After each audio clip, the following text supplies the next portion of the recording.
What really happened with your host, Mike Rivero. You're listening to the Republic Broadcasting Network, where you'll find out what the Fukushima's going on. And aloha, America. Welcome to our show today. It's Monday, April 16th, 2018, start of a brand new week. We have got a lot of stuff to talk about today. The phone lines are open, 800-313-9443. Mike is in our control room, twiddling the dials, keeping us out of trouble, ready to answer the phone when you call on in. Obviously, the big story, and a lot of people are just angry about this, is that Friday night, Donald Trump unleashed a massive missile attack on Syria to supposedly punish them for the as yet unproven chemical weapon attack in Douma. And they launched 105 weapons, including Tomahawk cruise missiles, air-to-ground missiles, a bunch of other stuff, just poured it on in there against 5 targets. And the tough talk is continuing. Trump is out there saying that we're locked and loaded for more strikes on Syria. Hang on a second. Got to leave a little message to my control room guy. He's out there talking about we're going to strike Syria again if there's another chemical attack, which is telegraphing there will be more false flags. And we have about 4,000 troops exercising, doing war games on the border with Syria right now. Looks to me like they're practicing for a ground invasion. The war party does not want to give up on Syria. Israel does not want to give up on the U.S. Conquering Syria because Israel wants the Golan. The Golan is still technically Syrian territory. It's occupied by Israel, and Israel is already selling the oil and gas from underneath the Golan. They don't want to give that up. They don't want to give the money back. So they want Syria destroyed so that they can complete their theft of all that oil and gas. So everybody's saying, what was going on here? What prompted it? A lot of observers were thinking that the U.S. might wait until the Harry S. Truman was able to get into the Mediterranean, which is still a few days away. But it turns out the attack into Syria happened just one day before the Organization for the Prohibition of Chemical Weapons was getting ready to start their work in Douma. In fact, when the attack started, a lot of these chemical weapons experts were concerned Douma itself might be targeted to just get rid of all the evidence. And it wasn't hit, which doesn't mean it wasn't targeted. More about that a little bit later.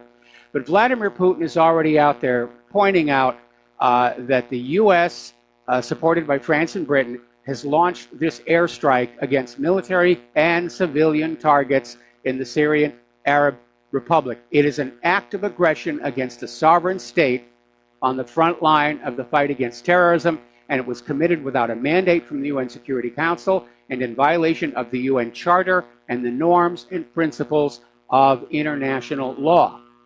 And then he pointed out that just a year ago, there was a cruise missile attack on the Shayrat Air Base, and the U.S. Used as a pretext a staged chemical attack against civilians. Now, so far, nobody in Douma has been able to confirm a chemical attack had actually taken place. There are no traces of toxic agents, no signs of any chemical weapons victims in any of the hospitals. The doctors and nurses are saying no, they haven't seen anybody. And the word in the area is the whole thing was a hoax put together by the White Helmets. And the U.S. just went on that.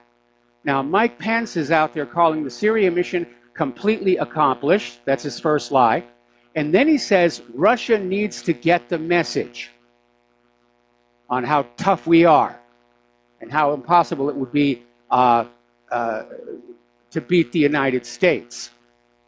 Well, again, not so sure. 105 weapons were launched, standoff missiles, Tomahawks, and so forth. 70 of them were shot down. They didn't reach their targets. I'm sure they came down somewhere, and they probably killed a lot more people than supposedly died at Douma. And here's the important part.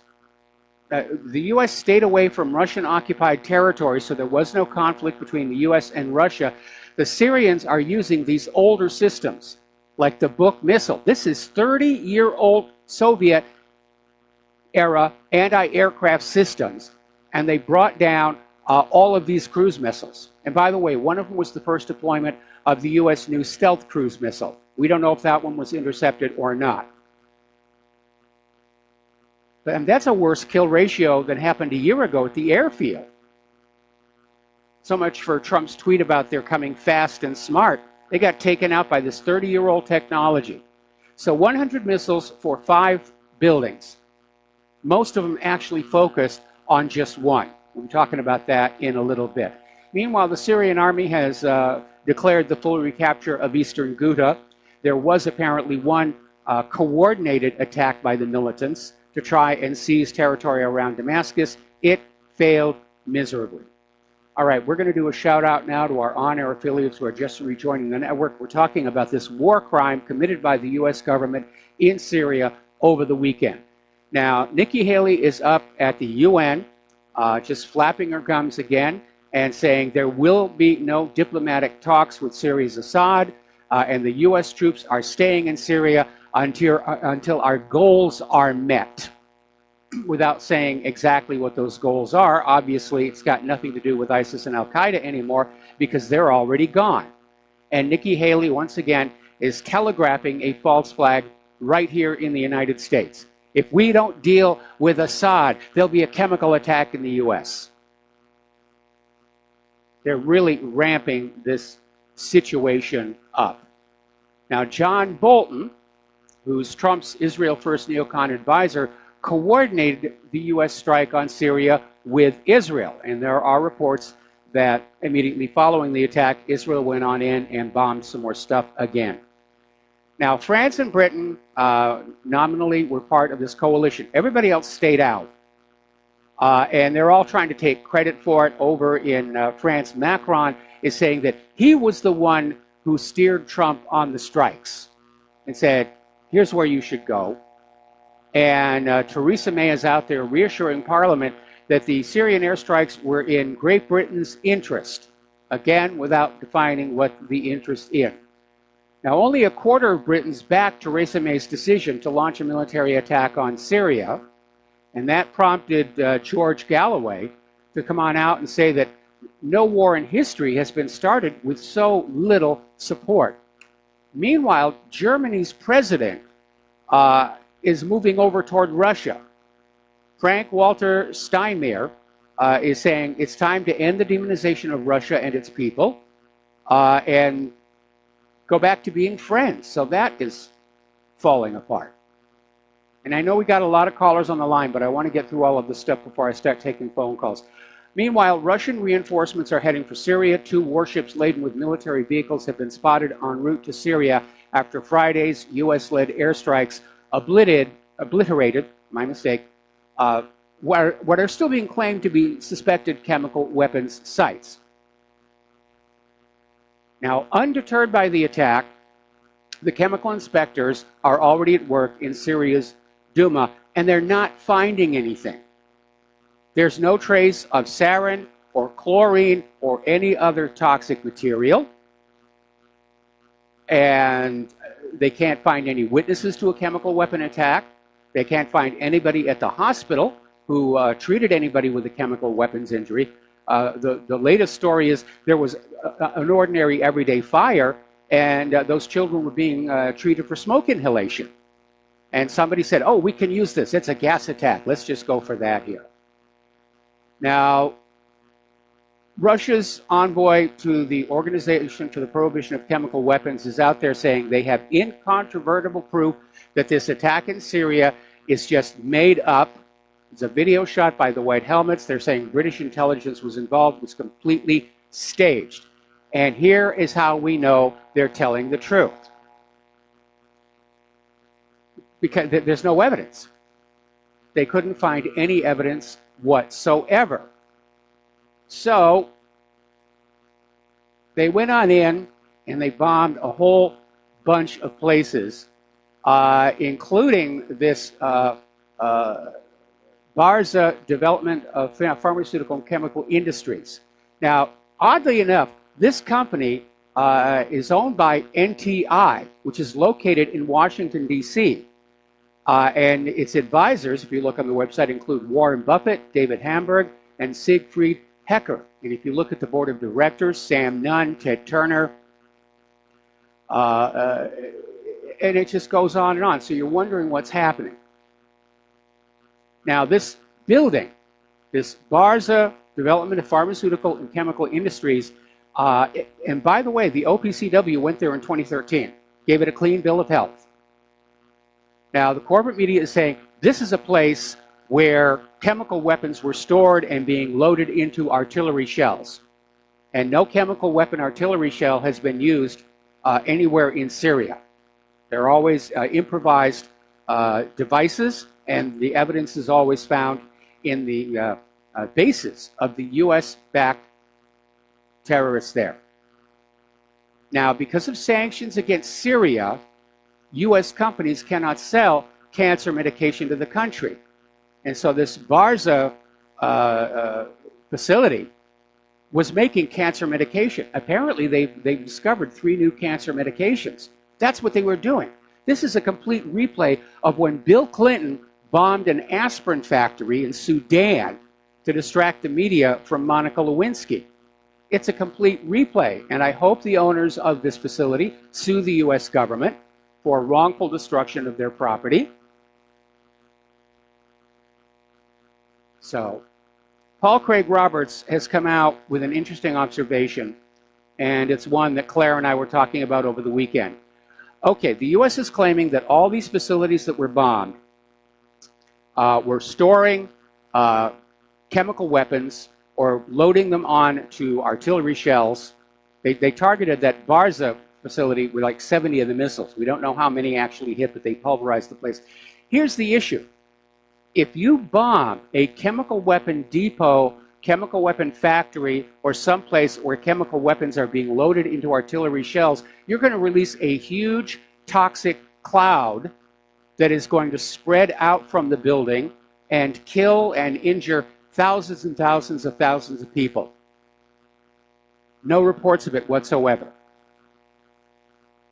No reports at all. In fact, at the Barza facility, the international media has already been toured through the place. And the guy who was leading the mayor said, the fact that you're all still standing here alive shows there were no chemical weapons here. Because otherwise, had there been chemical weapons here, we'd all have to be in those protective suits or we would be dead. So, it's amazing. Now, here's where the lies really pile on up.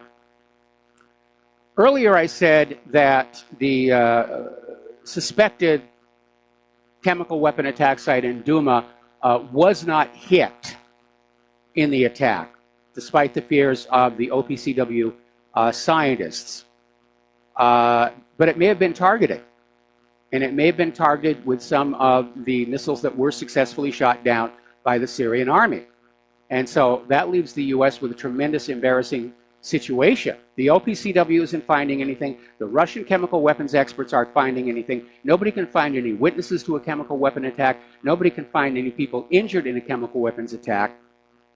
So what does the U.S. do if they can't actually blow the site up and render it impossible to investigate?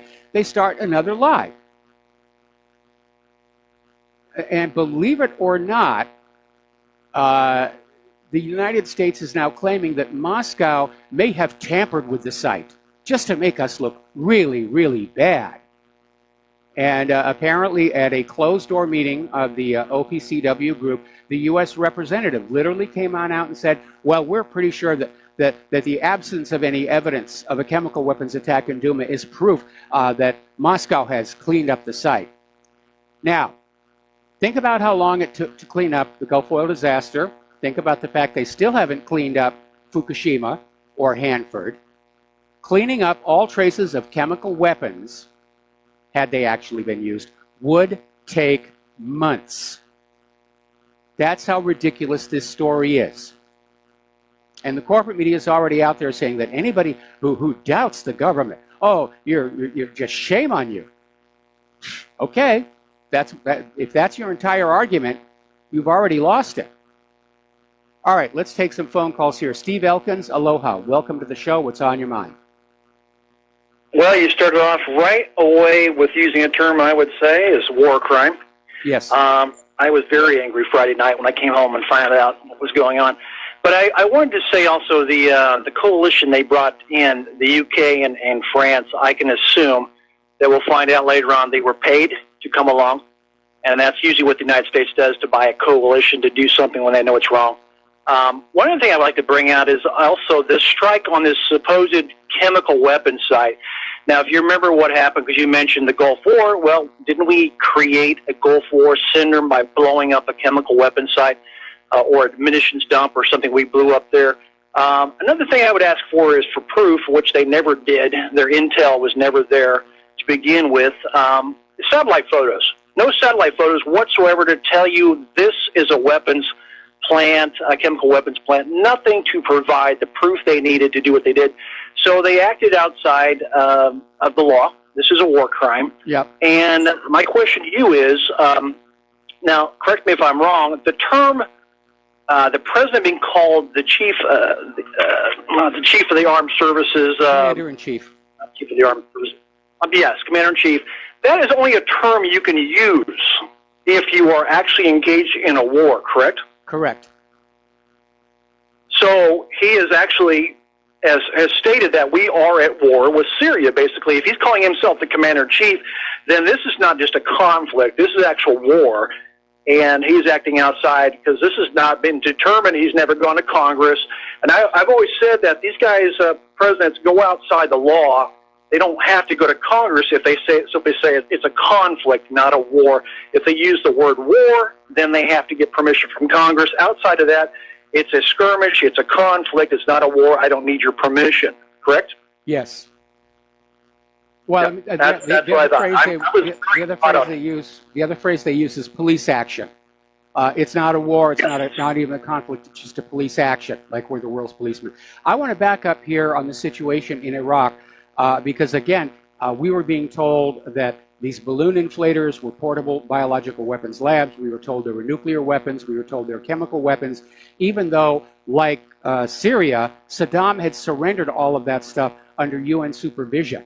It turns out that Gulf War syndrome is actually radiation sickness from exposure to the aftermath of the use of depleted uranium shells. Uranium, right, okay, yeah. Well, it just didn't make sense to me. Why would you blow up a chemical weapons factory? It makes no sense to me that you would blow it up and it would be airborne in the air, expose all these people to some harmful chemicals, if that was true. I agree, it was a hoax. This was a staged photos. All that stuff was staged very well, but not convincing enough to me because I could see it. I actually saw there was one girl they had in the paper. She was dressed in a hazmat suit. All the other people taking care of her had nothing on, and she had no oxygen on. And I'll tell you right now, the first thing you get when you come into exposure from an inhalant, a toxin like that, is oxygen. You're on 100% oxygen. The little girl sitting there, her eyes are kind of batting like she's delusional. She has no oxygen on, and she's sitting upright. So it doesn't fit the picture. No, it didn't. We know this government lies to us. They lied to us about Saddam's nukes. They lied to us about torpedoes in the Gulf of Tonkin, Spanish mine in Havana Harbor, the Lusitania wasn't smuggling weapons, and blah, and blah, blah, blah, and so forth and so on. We know this government lies us into war. It's what they've always done, and they're trying to do it again. And this latest thing with the Pentagon saying all your missiles hit their targets. Now, you can talk to any mathematician, and he'll tell you the probability of that is very, very small to hit 100%. So, you know, that's a lie right off the bat when they said that they hit every target 100%. That's impossible. Well, what they're saying is they hit all of the intended targets with about 1/3 of the missiles intended. So it's weasel wording. But again, out of 105 munitions deployed, 71 were shot down. Anyway, Steve, stay on the line. We've got to take a break for commercials. I'll come right back to you after these few words. Aloha, America. Welcome back to the show. We're talking with Steve Elkins. We're talking about this war crime that has been committed by President Donald Trump and his advisors in Syria Friday night, where they sent in 105 cruise missiles to hit 5 buildings. You get to pay for all this, of course. And the claim that they were biological weapons storage facilities or chemical weapons storage facilities, it doesn't make sense. As Steve pointed out, as Paul Craig Roberts pointed out, had the U.S. actually bombed real chemical weapons depot, there would have been a toxic cloud spreading all over the immediate part of the city, and there would have been thousands and thousands of people dead or dying. And there's been no reports of any of that whatsoever. Steve, you got anything else to share with us? You know, you hit that right on the money. They said that it doesn't fit the picture. There was nobody admitted to a hospital needing oxygen, and that's the first thing you would have seen coming in through the ER. They've been slapping oxygen on everybody to kind of get your oxygen level back up. You didn't see it, and like I said, it didn't see any satellite photos. But the thing that bothers me is I had a caller on my show on Sunday talking about accountability, and I noticed they always skirt accountability when they use this little lame excuse of, well, we had faulty intelligence, and that seems to be the walking, how they get to walk away from responsibility for these things. They just said, well, we had faulty intelligence, but we meant well, and we didn't get it right, so that's the way it goes. This is how we spread democracy. You know, I don't like that non-accountability. I believe everybody's accountable. I'm accountable, you're accountable, and I hold my government accountable for huge screw-ups, first of all, and they never had the authorization. They didn't have the unification or people on board on this, because we saw it. We saw it. This was not real. This was a hoax, and that's why they rushed so fast. I was just stunned that they actually decided to do it on Friday the 13th, which is kind of odd. Whether they try to send a message with that also being the superstition part of it, but I don't know. I'm very upset about this president.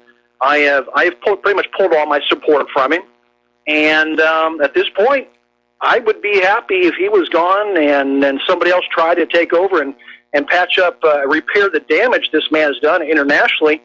I mean, he promised a lot of things on a campaign trail, working with other world leaders, commerce, fair trade, and we're not getting any of that. I feel very, very duped and taken advantage of. Yes. And I want accountability. I want accountability on this. I absolutely agree with you, and the only way I'll support Trump in 2020 is if Hillary runs again. Other than that, I'm in the market for a new candidate. So, Steve, thanks an awful lot for the phone call. We're going to let you go. Got it. And before we get more of these phone calls, somebody actually mailed me some information from the CDC about how to deal with a chemical weapon attack. And it says right here, the first thing you do is you get the clothing off, because the clothing will act like a wick. It absorbs the chemical weapons, and it will keep conducting them to the skin. And it's, in fact, here's a direct quote. Quickly take off clothing that has a chemical on it. Any clothing that has to be pulled over your head should be cut off instead of being pulled over your head. If you are helping other people remove their clothing, try to avoid touching any contaminated areas and remove the clothing as quickly as possible. You see any naked kids in that white helmet video? They weren't behaving like people really dealing with a chemical weapons attack. They didn't have gloves. Yeah, they had the face masks, but they didn't do any precautions. They just hosed down the kids. And with certain chemical weapons, that could actually make things worse rather than better. The whole thing is a big steaming pile of USDA choice bovine excrement, starting with the attack in Duma, starting with the justification, or continuing with the justification for last Friday's strike, and now following up with this claim that, the reason there's no evidence of the chemical attack is Russia tampered with the site. At this point, I'm pretty sure there was at least a couple of these cruise missiles that were aimed at Duma. And they did the strike just before the scientists were supposed to start work there. I think that's why they rushed it and didn't wait for the Harry S. Truman. So, anyway, all right, we're going to start with Dustin in New Jersey. And Dustin, I'm going to have to take you through the commercial break, but what's on your mind? Mike, it's not over yet. No, of course not. I said it on Friday. It's going to get worse. But you said the Russians are sending ships that are full with troops. One of them, I think. No. Iran says we're going to... No. The report is there's two of these so-called alligator-class warships, but they also have large cargo carrying capacity, and they're carrying armored vehicles and various other reinforcements for the Syrian military. I was just reading that they just told Syria we're ready to give you assistance with anything now, and I'm hearing Iran's threatening to attack Israel, like because they lost 30 officers at that attack the Israelis did. Well, Israel and Iran are threatening to attack each other. The only difference is Israel wants the U.S. to do it, whereas Iran is willing to fight their own battles. Yeah, Mike, the ambassador to the OPCW said, yeah, they cleaned it up. Yeah, like they probably just took a couple sponges and went to, come on. See, that's why they did the airstrike, to make it, so they had time I'm convinced that Duma was targeted, but that all the missiles targeted on Duma were successfully shot down. Dustin, stay on the line. We're going to do another commercial break. We'll be right back. Aloha, America. Welcome back to our show here. We're going to go back to the phones. Dustin in New Jersey. We're talking about Syria. We're talking about just how obvious and ham-fisted all these lies have been to justify this missile strike. And you really ought to be insulted that the government and the corporate media really think you are that stupid and gullible that you're going to buy all of this nonsense. Hey, Mike, especially after if you bomb, like you said, if you bomb the chemical facility, and then a couple hours later, everybody's climbing on the rubble, nobody's keeling over. Obviously, this was bogus. There was no chemical plant, and you know it because the white helmets put out the original scam. You know, and then there's a cardiologist who came out and he said the electrode cables weren't even connected to the right spots on the people. It's a big scam. Yes, it's a big scam, and you can't. People got to do research before you. You would think after Iraq, the people of the world would figure things out because they pulled the fool me once, shame on you; fool me twice, shame on me. Right? Yes. How many more times? This is getting ridiculous, and people seem like they forget. Like, how can you forget Iraq? How can you forget? And Mike, I hate to say this, but WorldNet Daily, Jeremy Corsi, and all these guys, Q4Anon, and all. People got to do their own research, because I go on the forums and mention where people are like, Trump's appointed by God, he's doing a great job. I'm like, no, he did this. He did this, Clinton did the aspirin factory. Yes. 3 people got injured, Mike. And the last time he did it, the first time he did it, how many people died? Syrian Air Force officers. For what? Well, for what? We still don't know the death toll from Syria because those 71 munitions that were intercepted in flight, they still came down somewhere. And until they go on out and find the wreckage and see who got crushed underneath it, it may be that Trump has killed far more people in Syria than supposedly died at Duma. But they didn't even use the S-300 version 4s or the S-400, I believe. I think they used a lot of the Panzer S-1s, but because they avoided the Russian areas. Yes. And you know why? Because they would have released a can of whoop ass on us. That's why. They absolutely but this would. is not over. Yeah, Mike, this is not over, and the next couple, it's gonna. I don't know, but it's just not over. They're not going to let up. I think the Russians by now know this, especially after Mike Pence says, now you guys get the message. He said that. Yes, he very actually diplomatic, did say that. huh? Not very diplomatic at all. And it gets worse than that because according to this story that came out of Russia today, Donald Trump did want to attack Russian and Iranian targets last Friday night, and he was talked out of it by SecDef James Mattis, saying, you don't want to do that. So good for Mattis. He's going along with the war agenda, but he realizes just how dangerous it would be going up against Russia, especially with China openly showing support for Russia in this conflict. But how long is Mattis going to be able to hold out, Mike? This is what's scary. Donald Trump has flipped his wig. Come on, people. He's not God's appointed one, and George Bush wasn't either, because they used that line too. I'm sorry, but the guy is a dirtbag. He's a dirtbag. He should have done his job. He's like when he ran, he said we're not going to be there. We're getting out, and he stabbed us all in the back. Yes, Mike, he did.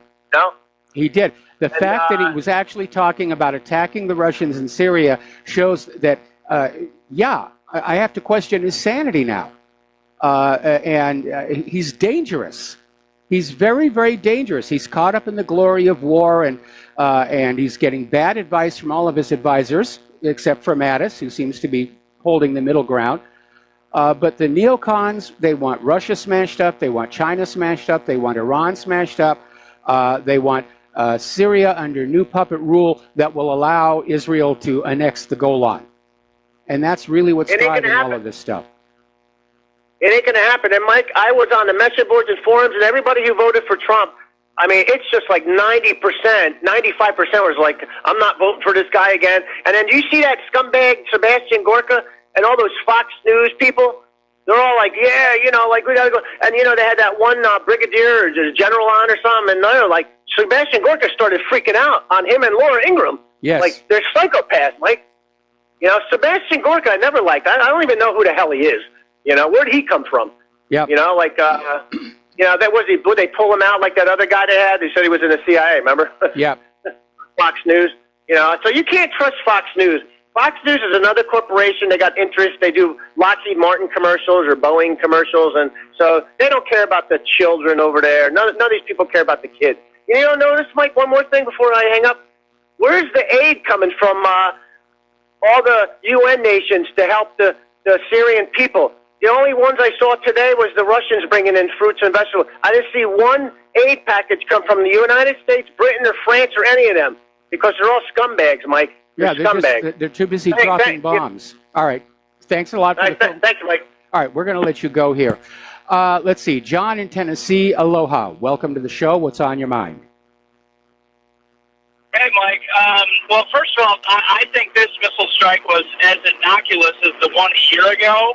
But if we're still moving battleships towards the Mediterranean, you know, we just bought some time, and like Dustin said, it's not over yet. But if you and I can pick this apart a little bit, I think RBN and us independent media, we could stay on top of where the next battle is going to be. Every morning at 9 Eastern, when the Fox News channel goes to Bill Hemmer, the first 20 minutes is when they trot out these retired generals and they give their war plan. So this morning, they had some reporter. Now, you said the Golan Heights is Syrian territory, correct? Yeah, it's still technically part of Syria, but it's occupied by Israel. It's okay. So they have a reporter out there. It's 4 p.m. in Jerusalem, or whatever, 4 p.m. in Israel, and it says Golan Heights, Israel. It doesn't say Syria. Okay. Yeah. So this guy's doing his report. He says, right over my shoulder here, you can see Syrian residences. And he says, this is all rebel controlled. Now, I mean, I'm picking this whole thing apart. So if it's rebel controlled, that means they're anti-Assad, correct? It's kind of hard to figure out what he... They're saying it's rebel. Go ahead. No, he may be saying that they're rebels, which means they're opponents to Assad, or they may be opposed to Israel's incursions. You could read that either way, but probably you're right that he's talking about the anti-Assad people. Okay, so if Assad were to go attack those people, right, to get him out of his country, right next to the Golan Heights, or if he tried to take the guy, you see what I mean? You're going to have a dust-up with Israel. I mean, it's Assad's business to take those people out if it's rebel hell. It's none of Israel's business. You see what I mean? And the reason he went, they're brewing up the next conflict over the Golan Heights. And then if we have ships in the Mediterranean, how hard would it be to get involved in that skirmish so Israel can just take all the Golan Heights in a big battle? Well, that's the reason... I can't imagine ISIS wants to... Go ahead. I was going to say, that's the reason when Trump started talking about pulling out of Syria, that's why Netanyahu got on the phone to him and read him the Riot Act. Because if the U.S. goes out of Syria, and with Assad having pretty much defeated ISIS and al-Qaeda, Syria is going to want to take that Golan back. And Israel doesn't want to give it back. They want that oil and gas. They want that money. And they think that's a natural law. Well, and if these are anti-Assad people, or if they're ISIS people, aren't they Aren't they right on Israel's border too? You see what I mean? And again, technically it's Syrian territory, but it's Israeli occupied.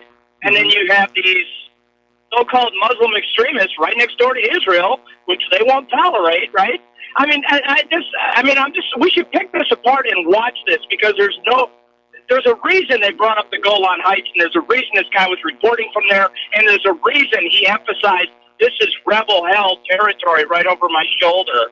Well, Golan Heights is also, So I'm just watching this thing, and I think this strike was innocuous. It didn't do anything. They leveled a building.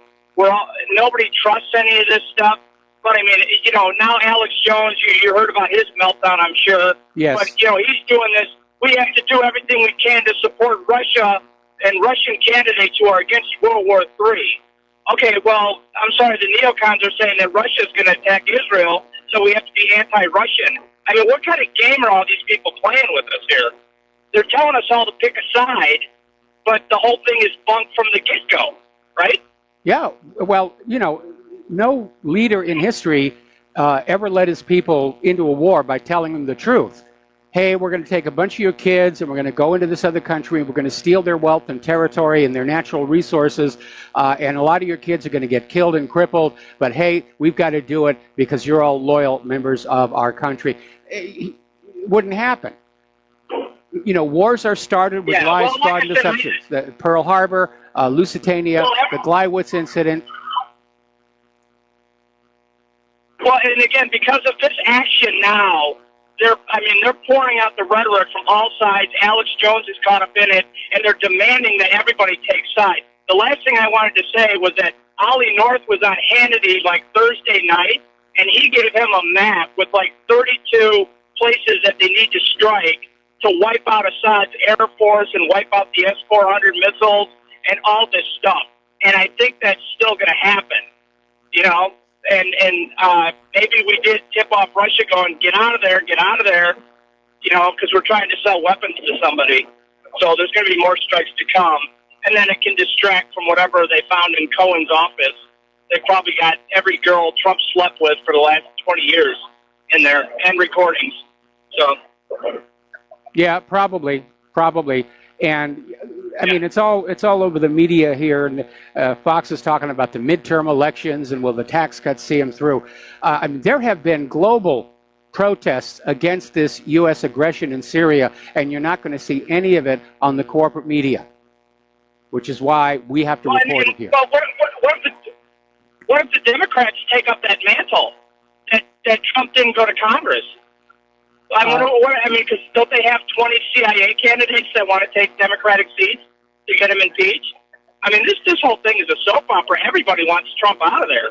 So they may have just hoodwinked him into firing off an attack, which was, a war crime, and now the Democrats will go after him for a war crime. So far, even though they didn't care when Obama did it to Libya. So far, the Democrats seem to be fully on board with this. Because otherwise we would have heard from them by now, and we haven't. Okay. All right. Well, like I said, we're going to stay on top of the independent media because we're getting pulled all sides, and unfortunately, the sheeple out there, I think they're turning their TVs off. They don't want to see it. No, I have a comment about that a little bit later in the program. Anyway, John, we're going to let you go. The phone lines are really loading up here. We're going to switch to Kevin in West Virginia. Aloha, Kevin. Welcome to the show. What's on your mind? Hey, Mr. Mike. This is Syrian attack. This is disgusting. First off, that's the first thing I wanted to say. The second thing I wanted to say, Donald Trump has plastered his name on the brick and mortar side of the military-industrial complex. Now, I was going to call him the fluffer boy of the ISIS and military-industrial complex, because that's, in my eyes, that's what he's turned into. We're plagued with this thing called a memory, where 5 years ago, we didn't want to be Al-Qaeda's Air Force. And now look what we do last year and then on Friday night. This is insanity. Complete insanity. Yeah, it is. It's absolutely complete insanity. And maybe he's being set up. I don't think so. I think this is the continuation of the war agenda that General Wesley Clark blew the whistle on all those years ago. And Syria was on that list of to be conquered and regime changed. And they have to finish in Syria before they're positioned to go into Iran. And I think that's why everybody's saying we have to win Syria. And I'm sure there's a lot of voices out there saying we can't afford to be seen to lose in Syria. And so they're going to keep on pouring more and more money and more of the lives of our children into this conflict so that they can look good. You know, that last caller brought up Conan, Conan, whatever the lawyer's name is. Yes. My advice is just own up to it. Just own up to it. None of us care who he slept with. It's not even a big deal. But I think what they do have on him and how he is compromised is through his casino dealings. And I think that's you know, they're blackmailing him or compromising through that, as well as, you know, Jared Kushner. And my last thing, you know, I'm not defending him when I say this. I'm not defending Donald Trump at all. But I am alluding to the video Friday night during his press conference. He looked like somebody that was being held hostage and reading off of a script, like he didn't want to do it. I don't know if you caught that or if anybody else caught that, but to me, it looked like, and I think they pulled a coup on him Friday night, physical and political. Well, it may be. But we certainly did not get the Donald Trump we all voted for. And we're all disappointed about it. And, you know, if they're going to impeach him, at this point, I'm not enthusiastic about trying to defend him. No, neither. I'm done. I'm done with this president. I mean, you know, I can't trust him anymore. This is not what I voted for.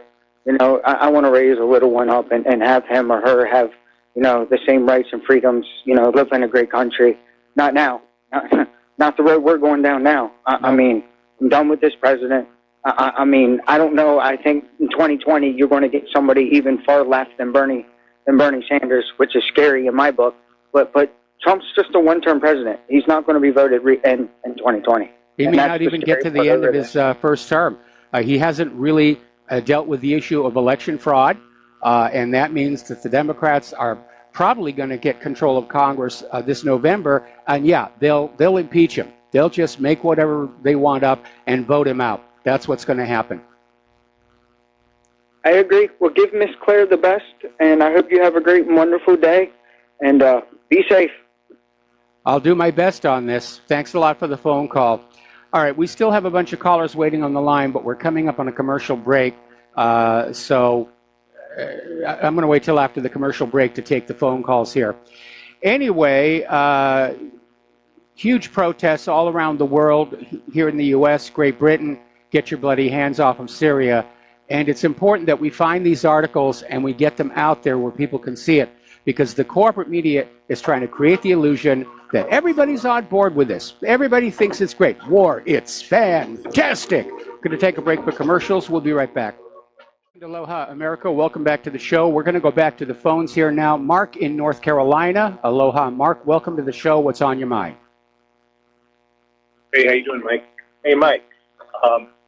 You know, I'm getting the feeling now. I'm really starting to get a little concerned because I'm beginning to believe that Trump is insane. Alex Jones made an interesting comment, and I remember hearing about this, that Trump drinks about 12 Diet Cokes a day, okay, which got loaded with aspartame and is really works on the brain. He's been doing this for a long time, from what I understand. The other thing is just watching his reaction. The tweets that he gave last week. On top of that, I heard that him and Bolton actually would. That's another insane thing to put Bolton in there in the first place, and they actually wanted to attack Russian and Iranian targets, and that supposedly Mattis told them not to, which I want, you know, which is possible. But I'd heard that Mattis didn't want to do anything in the first place, but then I heard it was his idea. So who knows what the truth is? Well, here's my question. Here's my question. Is Trump any more insane than all the other people who are inside the executive branch? Because right now they seem so disconnected with reality. They're just caught up in this fantasy, this glory of war. We're going to go after Syria and Russia and China. Mattis seems to be the only voice of reason in there at all. Well, you got a point there. And remember, too, a lot of these people are on drugs. They're on line, what do you call them? Psych drugs? Prescription Including that psychiatric school medication, yeah. There's actually a Including that pharmacy school inside the U.S. Capitol building, so the members of Congress can get their meds conveniently. Not like during the Cold War. I mean, I'm not saying these guys were great then, Congress, but they weren't in any hurry to in fact, if anybody started, clattering the sword, people got very nervous. I mean, now nobody seems to understand. Nobody seems to understand what we're leading to. I thank God for one thing. If Putin at least is rational, he actually could have sunk the entire Sixth Fleet had he wanted to. I know the kind of weapons he has. I don't go mainstream news for my news. I go on different sites around the net, and there's no question what kind of weapons the guy's got. He could have sunk the entire dinosaur like the Sixth Fleet, but he also understood. He also understands that the next day, or maybe a day or two after, the nukes would be flying on both sides, and he's got children, he's got grandkids, and he thinks of them like Kennedy and Khrushchev thought about their kids and grandkids and relatives back in the Cuban Missile Crisis. Unfortunately, Trump doesn't seem to think of this, and that's why I say I think there's something really wrong with Trump. I think the man is out there. I agree. Mark, we're out of time. Got to let you go. Got to do station identification. Got more callers waiting on the line when we come back. Aloha, America. Welcome back to our show here, hour number 2. We're going to go right back to the phones. Errol in the Netherlands, thank you for waiting so patiently, and what is on your mind? Hello, Mike. Thank you for taking my call. Yesterday, I watched Red Sparrow. It's another movie from Hollywood. Yes. And it includes Jennifer Lawrence. She also is known for the Hunger Games. Yes. It's very ironic. And it's an anti-Russian, I just watched it yesterday, it's an anti-Russian movie again. And what I just want to say before I'm going to hang up, because it's all obvious. They only make remakes in Hollywood. They don't get new things out, no new ideas. Everything. It's even worse, the scripting, the writings, when you look at movies nowadays. And when you look at how they do it, it's like Hollywood is implemented in the Department of Defense and in the United States government. So, well, that's always been the case. 1 + 1 makes 2. That's always been the case. But the reason Hollywood is putting out so few original creative movies is that the really independent thinkers, the really creative people who have their own ideas about the world have all been purged. We saw exactly the same thing following the McCarthy blacklistings, where all the best writers in Hollywood were accused of being communist sympathizers, and they were all blacklisted out of Hollywood. And Hollywood's quality went into a decline following that. Mm-hmm. And exactly with that... just like the weapons of mass destruction, with Saddam Hussein. Now we have another script, exactly, almost not shock and awe, but we see, we're going to just bomb Syria because they have gassed Saddam or Bashar al-Assad has gassed his own people. Well, they were just finishing, and they let because in the Quran, many people don't know that. In the Quran says, I don't study Quran. I'm not religious at all, but I studied it. I just read it, and it says, when your enemy wants to fight with you or wants to attack you, you have a right to defend yourself. That's normal. Yes. But when your enemy wants to give up and he wants to surrender, you will also, in the Quran says, you also have to listen to them, talk with them, and let them go when they want to live. And that is very important. And you don't see that in mainstream media. You only see Islamic this and terrorist this, only the Islamics, just like the Viet Congs, You get gongs, the goo guys, you know. Yes. It's exactly the same script, but in another jacket, in another context. So we are in the same path with another jacket, another context. So that's just what I want to say. The script is going very bad, and hey, thanks to the internet. You know why thanks to the internet? Because everything is now a pattern. You can research it, you can re-investigate it, and you can see a pattern forming. So thank you for my call, Mike, and have a good day. And best to Claire. All right, thanks an awful lot. And before we take our next caller, I need to point on out that we're seeing the beginnings of an attempt to silence the independent media. And they're trying to figure out a way they can do it without somebody mounting a lawsuit based on the First Amendment, which allows us to have our opinions out there. And they're trying to create this idea of there being fake news and how all the criticisms of U.S. Foreign policy are coming from either anti-Semites or Russian troll bots. And they're just trying to regain control of the narrative in the minds of the American people. And they're not having much success. All right, Dan in Oklahoma. Aloha, Dan. Welcome to the show. What's on your mind?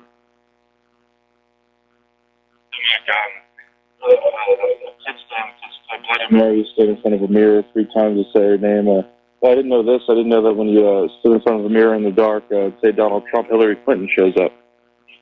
You know, it's a funny joke I had. But anyway, if this war in Syria is really, you know, there's many, like with Kennedy, there was many reasons for his assassination. With this war, there's many reasons why they need to be there. If it's true, if it's about oil, it's about oil. And we don't even need oil. We know that HHO is a possibility, and we know that cutting our dependence from the monopolies is would deal a huge blow to this to the New World Order, and that's what I would suggest people to do by restoring the community on a local level.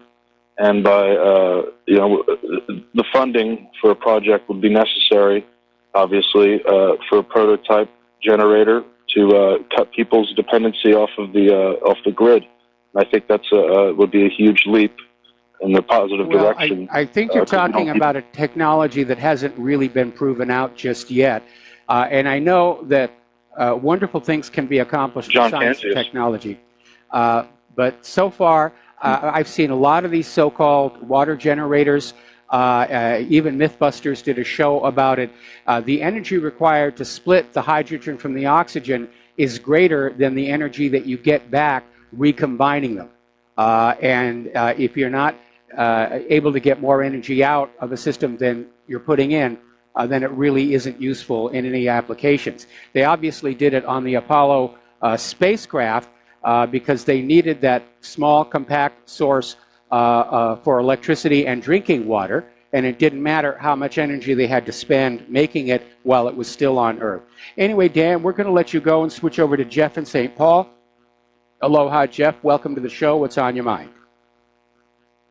Well, in your preceding subject, they couldn't make it efficient because they didn't have elbow coils, but I wanted to have a tribute to Art Bell, our first podcast guy we used to listen to late at night, and I actually got into shortwave radio, and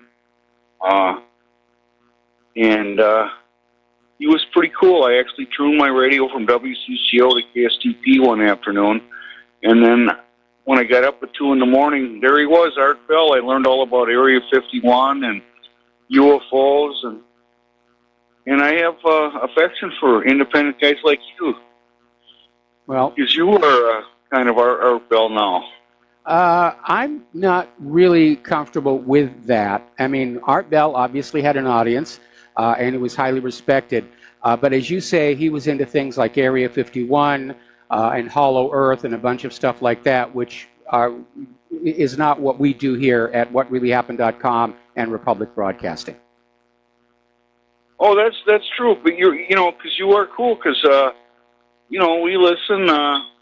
I have a couple friends that listen to you. I write down your, I have 3x5 cards, and I give your website and a few other people, and I tell them, what a great podcast, 3 to 6, Monday through Friday. And so you get more listeners. So I'll let you go and talk to you next time. All right. Well, thanks an awful lot, and thanks for helping to spread the word about Republic Broadcasting. And yeah, our numbers are going up. They really are. Okay, we're going to do a shout out now to our on-air affiliates who are rejoining the network, and we're going to take another phone call from Martin in California. Aloha, Martin. Welcome to the show. What's on your mind? Hi, Mike. Good to talk to you. Earlier, you mentioned that there wasn't much Democratic opposition to this war, and there's not a lot, but there's an interesting tweet from Rand Paul where he retweeted a tweet from Justin Amash, who's I believe, a Republican representative. And here I'll read the tweet. Witness the hypocrisy that our two-party system breeds. Check out these similar letters warning the president about commencing offensive strikes against Syria without congressional approval. In 2013, when Obama did it, there were 119 Republicans and 21 Democrats which signed the letter. In 2018, there were 15 Republicans and 73 Democrats. Very few of us signed both. And the letters are very similar in that they say we write for our shared concern that you're not going to Congress, and it's quite long. I won't read the whole thing, but it's signed by these members of the House of Representatives. So there are 73 Democrats this time, but only 15 Republicans opposing it. Well, unfortunately, Congress had an opportunity about a month ago, maybe a little longer, to basically take back their constitutional authority to decide when the nation goes to war, and it failed to pass. And so, again, we know Trump is definitely being compromised. I would say that probably a lot of members of Congress are being compromised, either by the deep state, the Pentagon, their own stock portfolios full of stocks of military companies, or Israel has compromised them. But Congress had a right and an opportunity and a duty to take us back to the Constitution, which says only Congress can declare war, and they failed to do it. Right, and these letters reassert that back, that only Congress can do that. Can I just make a quick comment on why I think Trump made this decision to attack some empty buildings, at least empty in terms of people? I think that he is walking a delicate line trying to appease the Israeli lobby, without which he wouldn't have been elected, and not get us into a wider war with Russia. I'm going to give some credit to him until he actually does something that causes Russia to strike back. I at least think he's the art of the deal, and he's negotiating, and he hopefully has back channel communication with Putin. So I'm going to hope for the best still. Well, I hope you're right, but I'm not seeing it. Trump is becoming basically a bully. When you have that much power, your true character starts coming on out, and I think that's what we're seeing. And again, according to this report in Russia Today, Trump actually wanted to bomb Russians last Friday, and Mattis talked him out of it. And you know that we are really in a serious condition when the only voice of reason out there is a guy who's nicknamed Mad Dog. Yeah, okay, I wasn't aware of that. I'll have to look that up. Well, in any case, I do believe that Trump knew right away when he saw that fake gas attack that it was fake. I don't think he's stupid. So I think he had to make some sort of a compromise decision, and hopefully he will continue to keep us out of a wider war. The threat they could be holding over him could be, well, if you don't do this, we will, light a mini nuke off in the United States, or crash the economy, or, do something to have a much larger false flag in the Middle East, like, a bomb, going off on. Well, Nikki Haley's already out there saying that if they don't stop Assad, there'll be a chemical weapons attack here in the United States. They're telegraphing what their next step is. And you don't think that they were assuaged by Trump's little attack here? I call it little because it didn't kill anybody. Actually, it was a lot of missiles. We don't know who got killed. Now, the reason those buildings were empty is the attack happened at 4 in the morning local time. So all the people who worked in those facilities were home asleep in bed. Again, the unknown factor is that those 71 munitions that were shot down came down somewhere. And until all the wreckage is located and we see who is crushed and burned underneath it, we don't know how many people died. But again, if those had really been chemical weapons facilities, there would have been a toxic cloud released that would have been killing people for a mile around. So those missiles that were shot down came from the ocean ships, right? Not from airplanes? A little bit of both. And none of the airplanes were shot down. Is that correct? They were using standoff munitions, which means they stay out over the Mediterranean and they launch the surface-to-air, the air-to-ground missiles, and they fly horizontally to hit their target. Okay, so they weren't in any danger of getting shot down, or maybe they were and they just weren't, or did we actually lose a plane and they're not telling us? Could be any one of the above, and again, everybody lies during a war. We're seeing it right in front of our eyes. Anyway, Martin, we're going to let you go, and we're going to switch over to Mike in Chicago. Aloha, Mike. Welcome to the show. What's on your mind? Yeah. I was going to say, the reason I voted Trump was mainly, like you, because Hillary, I mean, that was just ludicrous, all right? But I remember him stating that, we have no business in these wars. And he knows that we have other problems here. We've got a homeless problem. We've got health care that people can't afford, wages, in the job situation. These are all part-time jobs here we're talking about. Yes. And, I don't know how people are able to, afford expenses. You talk about car insurance, health insurance, they can't afford. They don't have wages. The rents are going up. And the Federal Reserve is looking for 2% inflation. It's already here. I mean, the stock market is inflated. That's inflation. That's why it's 25,000 on the Dow. Okay, that's why nobody can afford health care. That's why we got all these homeless on the West Coast. Anyway, we have no business in other people's countries. We need to fix what's happening here at home. And we need to start implementing the laws that are on the books that you talk about immigration. We don't need to redo immigration. We just need to follow the laws. We need the existing laws enforced.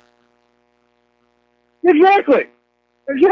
So the American people, I really feel sorry for us. Man, we're lied to, and this guy, maybe they told Trump, hey, if you don't go along with the program, you're going to wind up like Kennedy or Reagan, So well, who knows? Maybe that's at this point. How Trump got controlled is almost irrelevant. The fact that he's basically under control, it's repeating a pattern where politicians campaign on peace and prosperity for the American people, and all we get is more war and more war and more war. It goes all the way back to the 1990s and the Project for the New American Century, which set as its agenda the complete domination of planet Earth by the United States. And they said it was going to take 100 years to accomplish. Yeah. Like I say, people cannot be sending their daughters and sons to die for something that we have no business in other countries. Absolutely no business.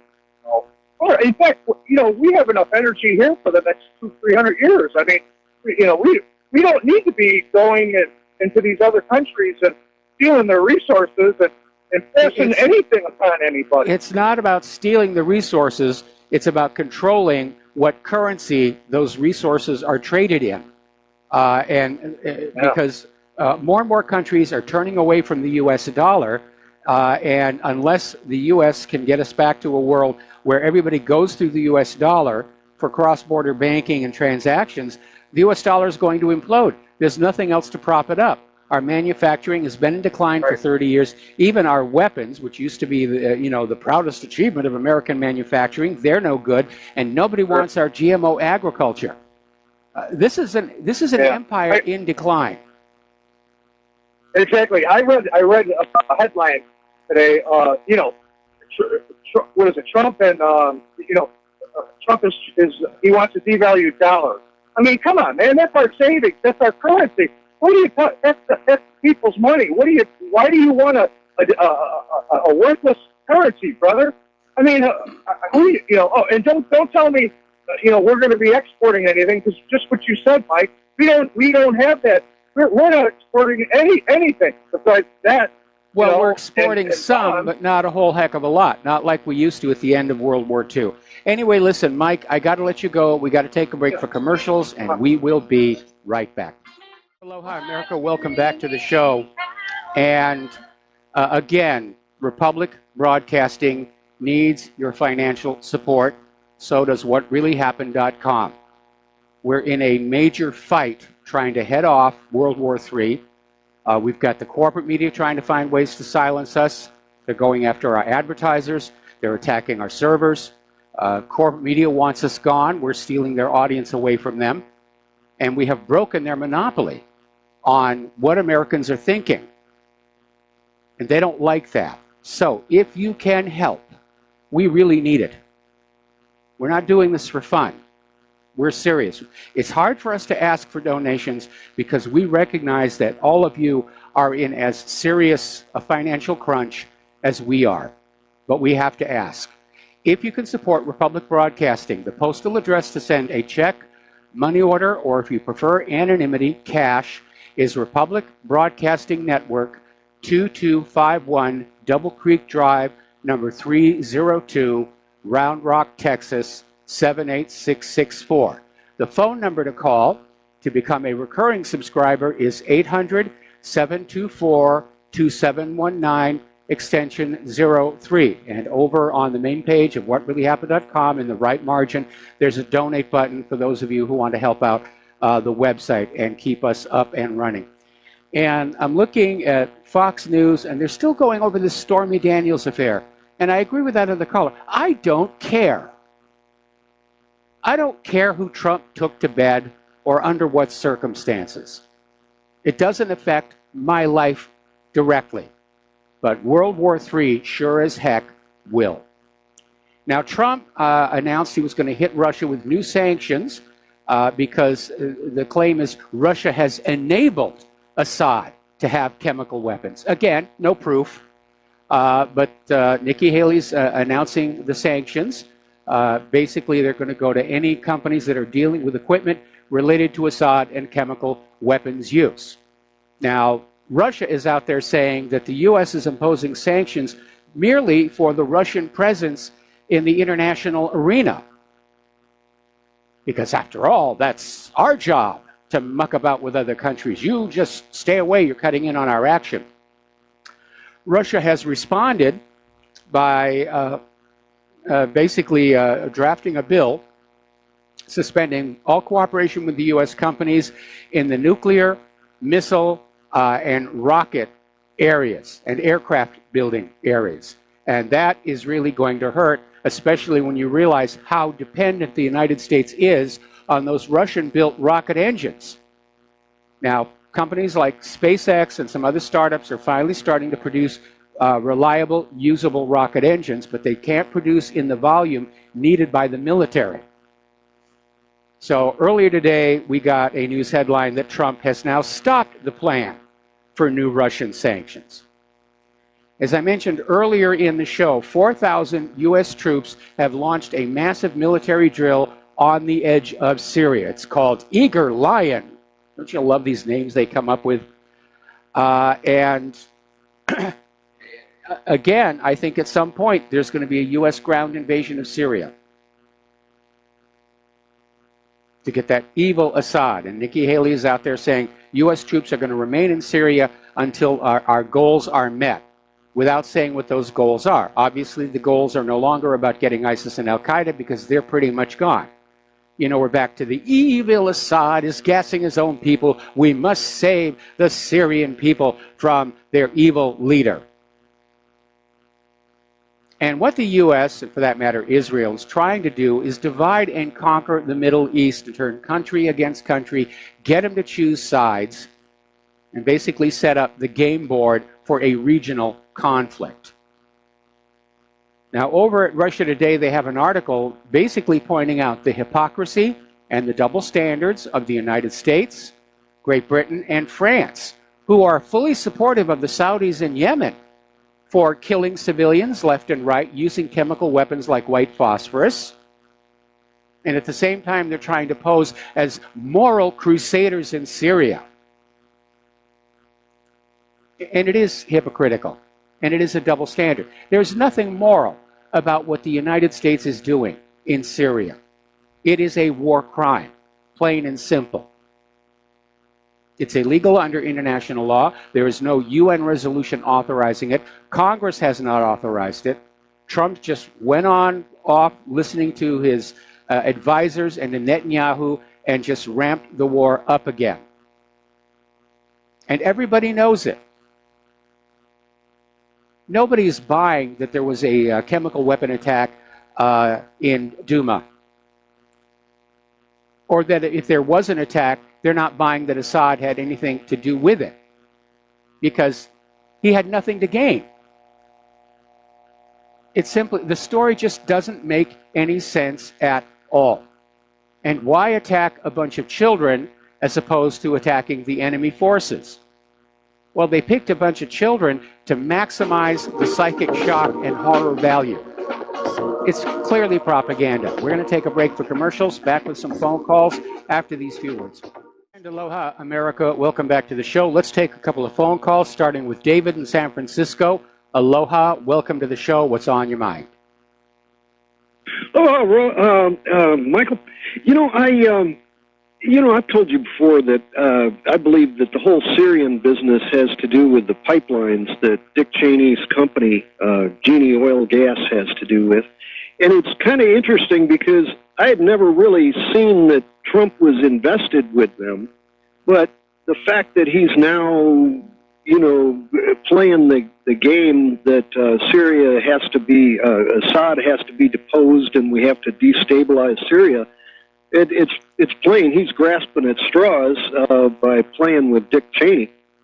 And that's, one of the oddities of this whole thing. Well, but Cheney's the other thing, Cheney's got something on Trump, or Trump wouldn't have pardoned Scooter Libby. I mean, that stuff is just ancient history, and Scooter Libby did lie. He perjured himself, and this sudden pardon for Scooter Libby just came out of nowhere. Presidents normally will issue their presidential pardons toward the end of their term in office in order to stifle controversy. And right. Supposedly like Dick Oliver Cheney... North Dick Cheney... Oliver North got... My turn. Supposedly Dick Cheney called up President Trump to thank him for the pardon, but it tells me that Cheney has a very unhealthy degree of influence over Donald Trump. Something odd is going on with that, but there's a kind of a more simple explanation, and that's that because if you think about Interpol, like the world's police, that they handle crimes between nations, money laundering, drug running, things like that, art theft. If there's a war between two countries, then Interpol will have a tough time, getting evidence to cross national boundaries. And if Trump has, some undue relationship with Putin, then it's to Trump's advantage to stir up war relationships between Russia and the United States. Well, the only problem with that, the only problem with that is that Mueller and a lot of other people have spent more than a year and several $1 million trying to find some kind of a relation between Trump and Putin, and they haven't found it. So I think that this being a motive for the attack on Syria is rather weak. It may be more a case of distracting the media away from the Stormy Daniels affair, which, if that was the case, it didn't work because they're still obsessed about it. But you need to remember that wars and assassinations never happen for just one reason. There are all these overlapping interests with different agendas, but they all have the same solution. We need to assassinate John F. Kennedy, or we need to go on into Syria. Certainly the pipelines were one of the factors. Right. Yeah, right. And the thing that, whether or not it's Trump and Putin per se, I think it's more an issue of, and I think I've raised this before on earlier shows, when you look at the fall of the Soviet Union back in 1991, the world's, the big money of the world shot into the former Soviet Union and just bought up everything they could buy. Yes. And whether it was, there's an allegation that the CIA came up with about I think it was just short of a $500 billion bond issue. And they just bought up every port, every dam, every highway, every apartment complex, factories, mineral rights. And whether it was MI6 or whether it was the opium smugglers of the Middle East or whether it was organized crime or the Rothschilds, everybody with big money swooped into the brand new Russian Republic and just bought everything up. And that's who these oligarchs are. And they basically have been needing to get cash in and out of this Russia. And so Trump, being a money launderer, that was his job. And so whether it has to do with Putin per se or the various oligarchs is kind of beside the point. It's still a matter of evidence. I don't see your foundation for claiming that Donald Trump was involved in the money laundering. I mean, if the Russian oligarchs wanted to get their money out of Russia easily and cleanly, they could have gone to the Clinton Foundation. Well, we're talking massive regular amounts. If you look at the Clinton Foundation allegations, that's like a one-time shot of X amount of, millions or something. But in terms of being able to do billions on a steady, ready rate, the idea of being able to, convey assets through Trump Towers, and Trump Towers being money laundering operations for, for various institutions. What is your basis? What is your basis for the claim? I mean, it sounds to me as unsupported as your claim that there was some kind of a nefarious connection between Trump and Putin. Well, if you look at Meyer Lansky, you remember he was doing. Biographies of Meyer Lansky had him doing money laundering from the late 30s, I believe, to basically the early 60s when he got too hot. And when in the early 60s, of course, Roy Cohn was in New York, and if you look at the same families that Meyer Lansky was working with and Roy Cohn were working with, it would seem to me that Roy Cohn took up not all of what Meyer Lansky was doing, but a part of it. Yes. And so the families needed to do money laundering. Donald Trump was ready and able to take part in whatever Roy Cohn got him set up. That's not supported. You don't have anything to support I think it is. It's an allegation. Yes and no. I mean, if you look into the various books about, there are various families that were involved in various needs, and you get into one of the interesting videos that came up about 9/11 was that this bond issue of the CIA's $500 billion that bought up the former Soviet Union. That bond issue was put together almost exactly 10 years earlier. It was September 12th of 1991, and that the various windows of the World Trade Center building that were hit were the various offices where the bond issue were put together. And then, of course, the Pentagon, the angle of the Pentagon was that was hit was the Financial Investigation Center. Yes. And so the documents about the financing. I think you can look this up in YouTube. It's under, I think David, it's called Black Eagle Trust and 9/11. David, first of all, the people at the Pentagon's Financial Investigation Unit were trying to track down some $3.5 trillion missing Pentagon dollars. It would be inappropriate for the Pentagon to be investigating civilian financial crimes. That would fall under the U.S. Treasury and the Department of Justice. Anyway, we've got a bunch of callers waiting online, so thank you for the call, David. We're going to let you go. Switch over to Paul in New Jersey. Aloha, Paul. Welcome to the show. What's on your mind? Hello, Michael. Michael, I'd like to bring to your attention a video I saw at LiveLeak, and it's called Effects of 76 Cruise Missile Strikes. And what they show you in the video is the destruction of that chemical facility. Yes. And one of the things I noticed is among the, the wreckage, they show a pile of basically a drug, which is called Oxycan. And actually, it is the American equivalent of naloxone, which is the drug they use, or Narcan, which is used for people with opioid overdoses. Yes. So you have to wonder, when America goes bombing, do all the companies line up and submit to the generals the targets they want knocked out to knock out their competition, so their business will prosper after the competition is knocked out? I mean, America has a habit of doing this in the Iraqi war, also with Clinton bombing that aspirin factory back, I think it was in Somalia, back in the 90s. Sudan, yeah.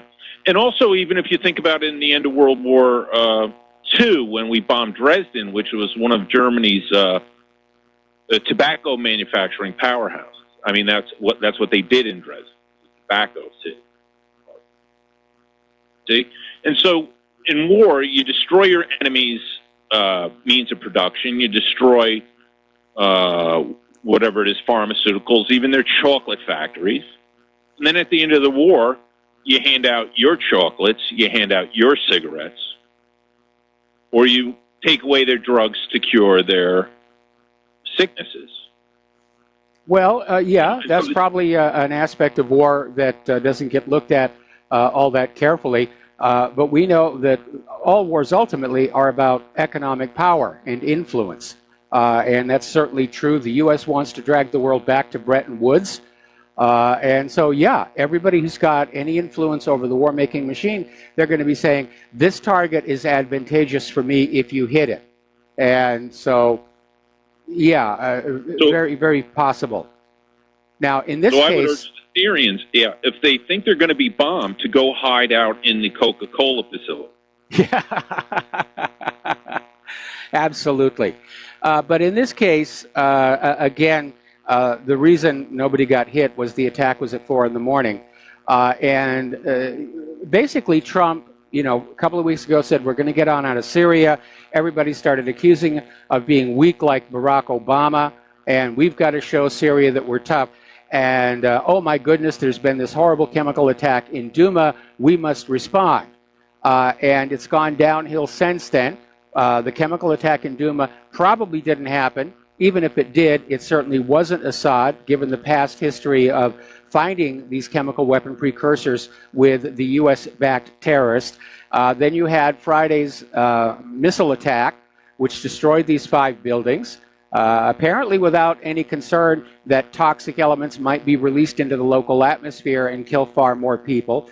And now, of course, the latest lie that the reason the OPCW scientists are not finding anything at Duma is Moscow has tampered with the site, which is really completely ridiculous.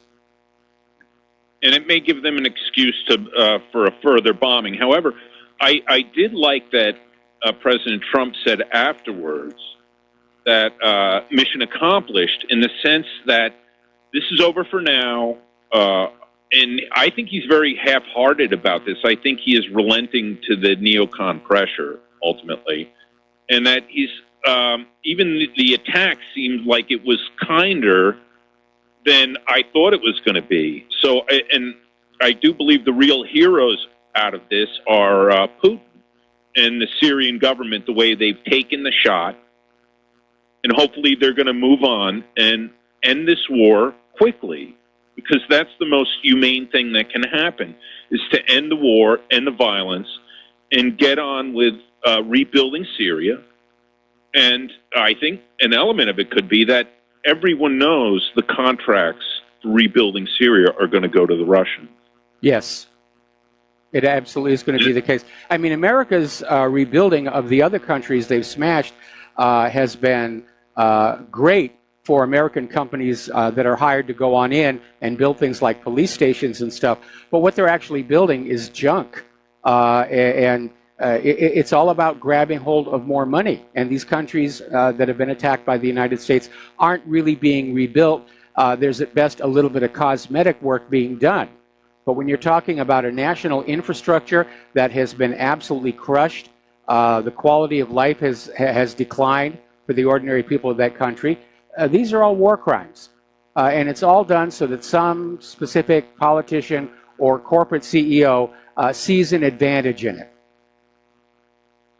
Yeah, and I wonder when this is all done, too, whether, like American corporations like Starbucks or McDonald's or KFC are champing at the bit to get in there to put up Starbucks in Syria and establish themselves there. And that's the problem of being a belligerent and being seen as a belligerent worldwide, because I doubt Bashar al-Assad is going to want American corporations in there and setting up shop. No, he's going to want the Russian corporations and the Iranian corporations to be in there setting up shop. Exactly, and this is the problem. Everybody professes about how we're capitalists and we want free trade and all the rest and all of that, and yet it seems that when other countries are very good at free trade or doing business, like Russia supplying natural gas to Europe, right? We seem to get a bug up our butts, and we insist on doing damage to someone else's progress. Yes. And you think you'd want to reward the Chinese and the Russians for being good capitalists and being happy that, hey, they're capitalists now. And you think that would be part of our agenda, like we're meeting halfway. We're going a little commie and socialist here. They're going a little capitalist over there. What's wrong with the two meeting in the middle? Well, the two meeting in the middle sounds really good. I'd like to see it happen. Right. But again, we have an administration filled with people who basically came out of that project for the New American Century, where the U.S. wants to conquer and control it all for the benefit of American corporations. And they're not doing very well, but that's not going to stop them from trying. Anyway, listen, Paul, we're going to let you go. We're going to take one more phone call from Vivian, and then we're going to close the phone lines because I am way behind on the talking points. So Vivian, aloha, welcome to the show. What's on your mind? Yes, hi, Mike. I'd like to propose something that may sound preposterous, but I think is very realistic with regard to the way Israel operates. I believe that Soros is really at the core of Israel's plans and is actually functioning to create distractions within each of the nations so that they're so preoccupied with domestic issues and details that they cannot act in a unified manner to protect the planet. I mean, we know the way Israel operates. If they have an enemy, that enemy does not survive. They never miss their objective if they want to assassinate someone. Soros has always been there as a distraction, starting from the time when he was a teenager, when he was handing over anti-Zionist Jews and their wealth to the Germans, who were then transferring it over to the Zionists through the Ha'avar agreement. Yes. Now, I'm quoting a line from the Palestinian poet Mahmoud Darwish. Okay, Vivian, I'm going to have to put you on hold. We got to take another commercial break. We'll be right back. And aloha, America. Welcome back to the show. We're talking with Vivian. And Vivian, George Soros' agenda is he's pushing globalism, open borders, the New World Order. Obviously, he's a strong supporter of Israel, and I'm sure that protecting Israel figures into a lot of his thinking. But sometimes, again, it shows a double standard. Israel's at the forefront of preaching open borders to every other country. They want to get rid of the Ethiopian Jews from their own country. And rather than send them back to Ethiopia, they want to send them to Europe. And Soros is very much on board with all of this. And we know all about how he was basically turning over his fellow Jews to the Germans for being anti-Zionist. So he's a completely, utterly ruthless man. But what I contend is that it is not that he is actually in favor of globalization. What he's trying to do is create situations where people are so preoccupied with their apparent immediate concerns that they're failing to look. It's like being focused on the tree and not seeing the forest. We always take the bait. They throw out an incident for us to focus on and debate who's responsible, who's been bought off, who's been threatened, who is a puppet. There is no real nation anymore. Even here in Canada, our dimwit PM, Trudeau, who's pro-Palestinian, pro-Middle Eastern, is saying that he's supporting the Allies in their bombing of Syria. That was a farce. Syria will never be rebuilt. Iraq is not ever going to be rebuilt. Libya is a dead cause. Yeah, all of that is part of breaking up everything into a shambles so that it's all easily controlled. This whole game of globalization is only another name for destroying identities and loyalties. You destroy the family unit, you destroy the on and on until you finally get to the destruction of the nation state, and then it's easy to come in. And we are foolishly not looking. And again, I'm no expert, but there is one line from Mahmoud Darwish that says the spectators are the authors. And in this case, the spectators are so busy focusing on the seat they're sitting on or the seat who's in the seat next to them that they're not looking at the whole theater. This is really when they I disagree. I disagree. I think because of the independent media that people are learning how to see the forest despite the trees. And again, we understand that the breakdown of borders and the breakdown of social identity is key to establishing the New World Order global government. Anyway, Vivian, we're going to let you go. We're coming up on station identification. And when we come on back with hour number 3, there's been a new development in the Skripal poisoning case, and it's just going to yank the rug out from that particular piece of propaganda. So just stay tuned. We should be hearing the music here any second for the break. And am I misreading the clock again? There it is. All right. We'll be back after station identification. And aloha, America. Welcome back to our show, hour number 3. The phone lines are closed right now because I got a bunch of stuff to share with you. So let's get on over back to the Skripal poisoning case. And finally, after much arm twisting and so forth, Great Britain finally delivered samples of the supposed Novichok to the Organization for the Prohibition of Chemical Weapons, who in turn sent it up to one of the best laboratories in the world for determining what the chemicals actually were. And that was the independent Swiss state Spies lab. And what the Spies lab found was that among various other compounds in this material was an agent called BZ, which is shorthand for 3-quinonucleotidyl benzylate. There's a mouthful for you. And it is not a lethal agent, but it is a powerful, powerful hallucinogenic. It goes right for the acetylcholine receptors. It is far more potent a hallucinogen than LSD is. But it has a wide margin of safety where somebody who's given an overdose, yeah, they're going to have hallucinations for days on end. But it's not going to kill them.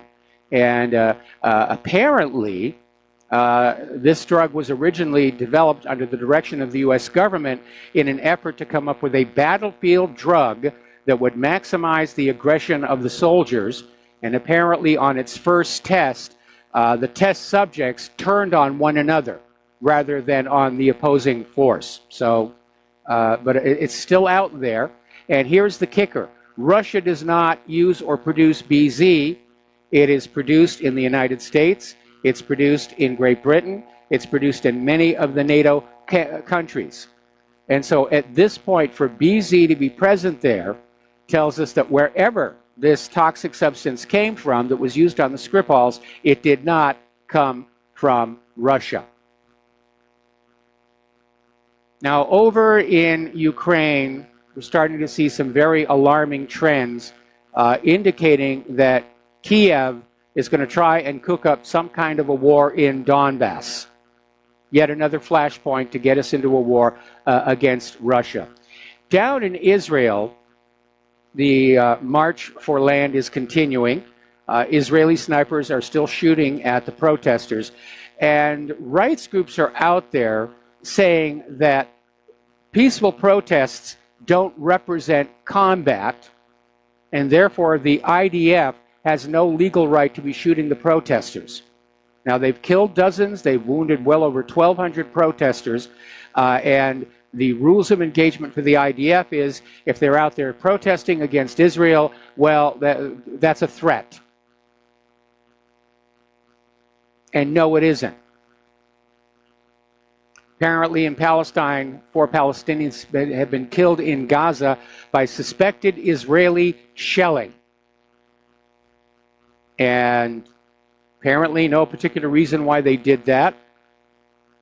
Just Israel being Israel again. Now, China just had a major military parade. It was a show of force and support for Russia. And in response, we're hearing all of this tough talk from the Pentagon, from General Joseph Dunford, chairman of the U.S. Joint Chiefs of Staff, is out there saying that the Pentagon has a global campaign plan for China. So now they're talking about taking on China. It really is rather absurd. Now, I want to talk a little bit about the Navy. And the Navy's been hit by a huge number of scandals lately. There's the Fat Leonard scandal that involves something like 60, that's 60 admirals who were getting kickbacks for inflated naval contracts being sold by this Fat Leonard character. Then you have, of course, the recent issues with some of our warships colliding with cargo ships and tankers out here in the Pacific, which they tried to claim was a deliberate attack, and it wasn't. And now the U.S. Navy is accused of tech piracy. And apparently German software company Bit Management caught the Navy illegally installing this virtual reality software. And in 2011, the company agreed to license to the Navy 38 copies of its virtual reality software.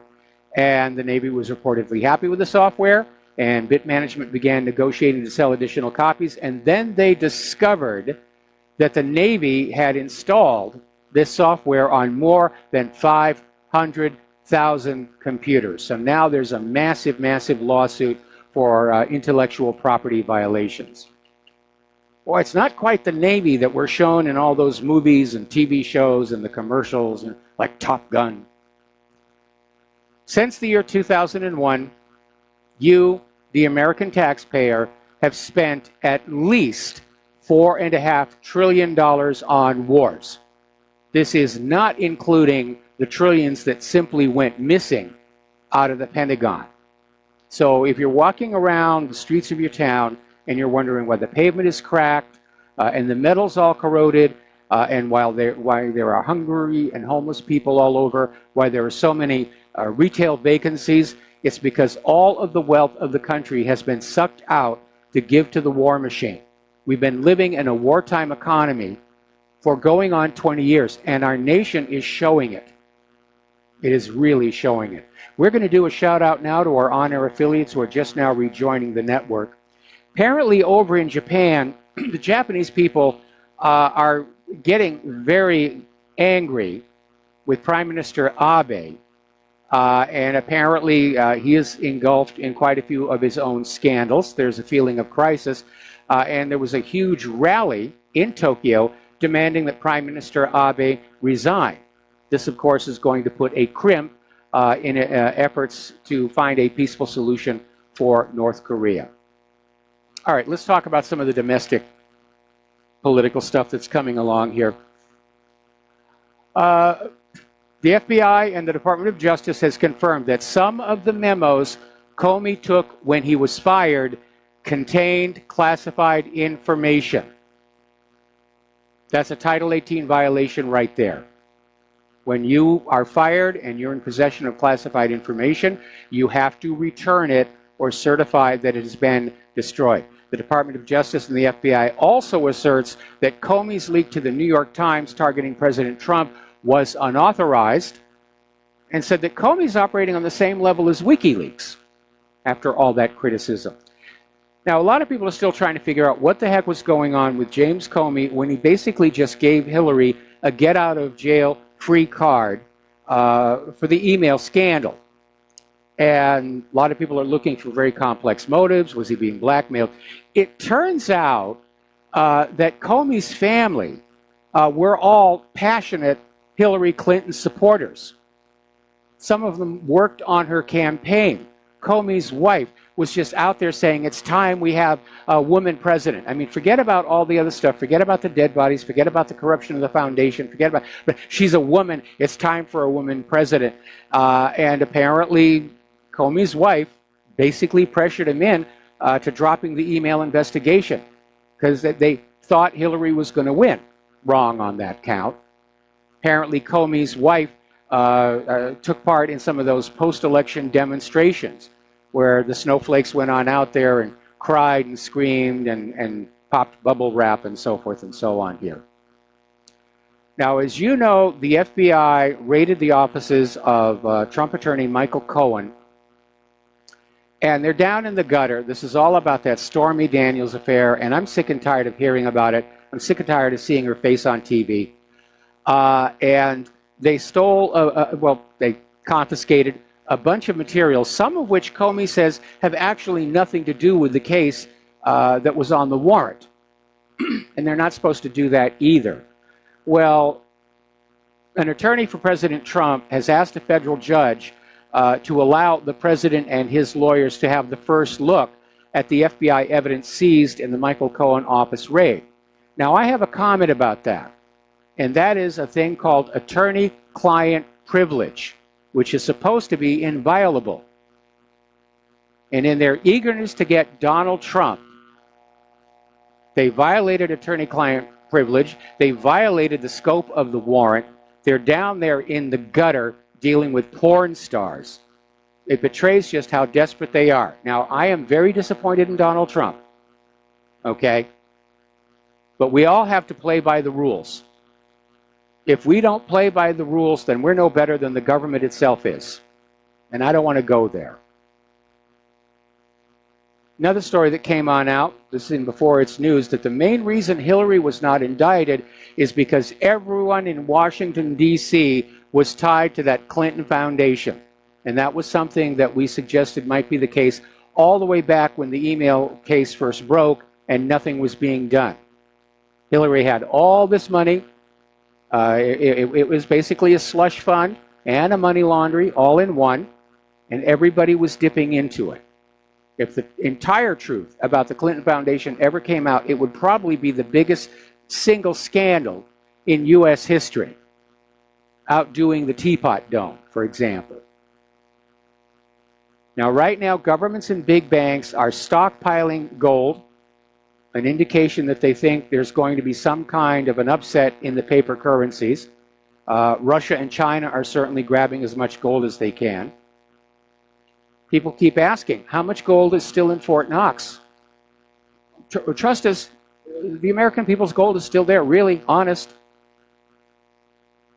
We talked about this on the Gold Conspiracy, the History Channel. We don't know what's down there. Remember when Germany wanted to repatriate their gold? They got that big stall from the New York Fed. And when they finally got their gold back, it wasn't the same bars Germany had set over there for storage. They were new bars, and they turned out to be far less pure than what Germany had sent over. The New York Fed was using the gold.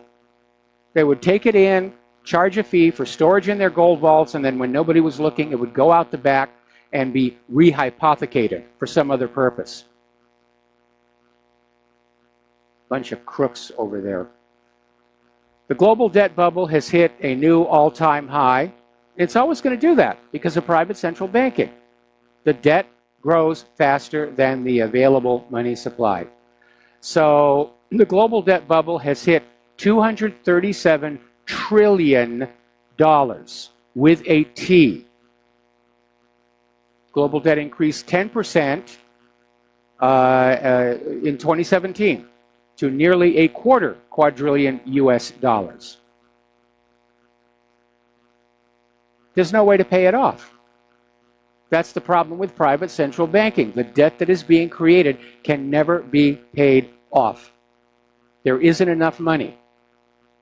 We could all wind up standing in the middle of the street, totally naked, no food, no housing, no nothing, and there still would not be enough money to pay that debt off. It's a system of enslavement. And that's what the bankers want. They want us all to be their debt slaves. One planet, one government, one private central bank. To hold the human race in debt bondage until we go extinct. Now, here's an interesting little report. This came out of Project Republic today. And apparently, there's a new report examining the budgets of both the Defense Department and the Department of Housing and Urban Development. And it found that between the years 1998 and 2015, these two departments alone misplaced, over $21 trillion in American taxpayer funds. That's enough money to pay off the officially acknowledged national debt.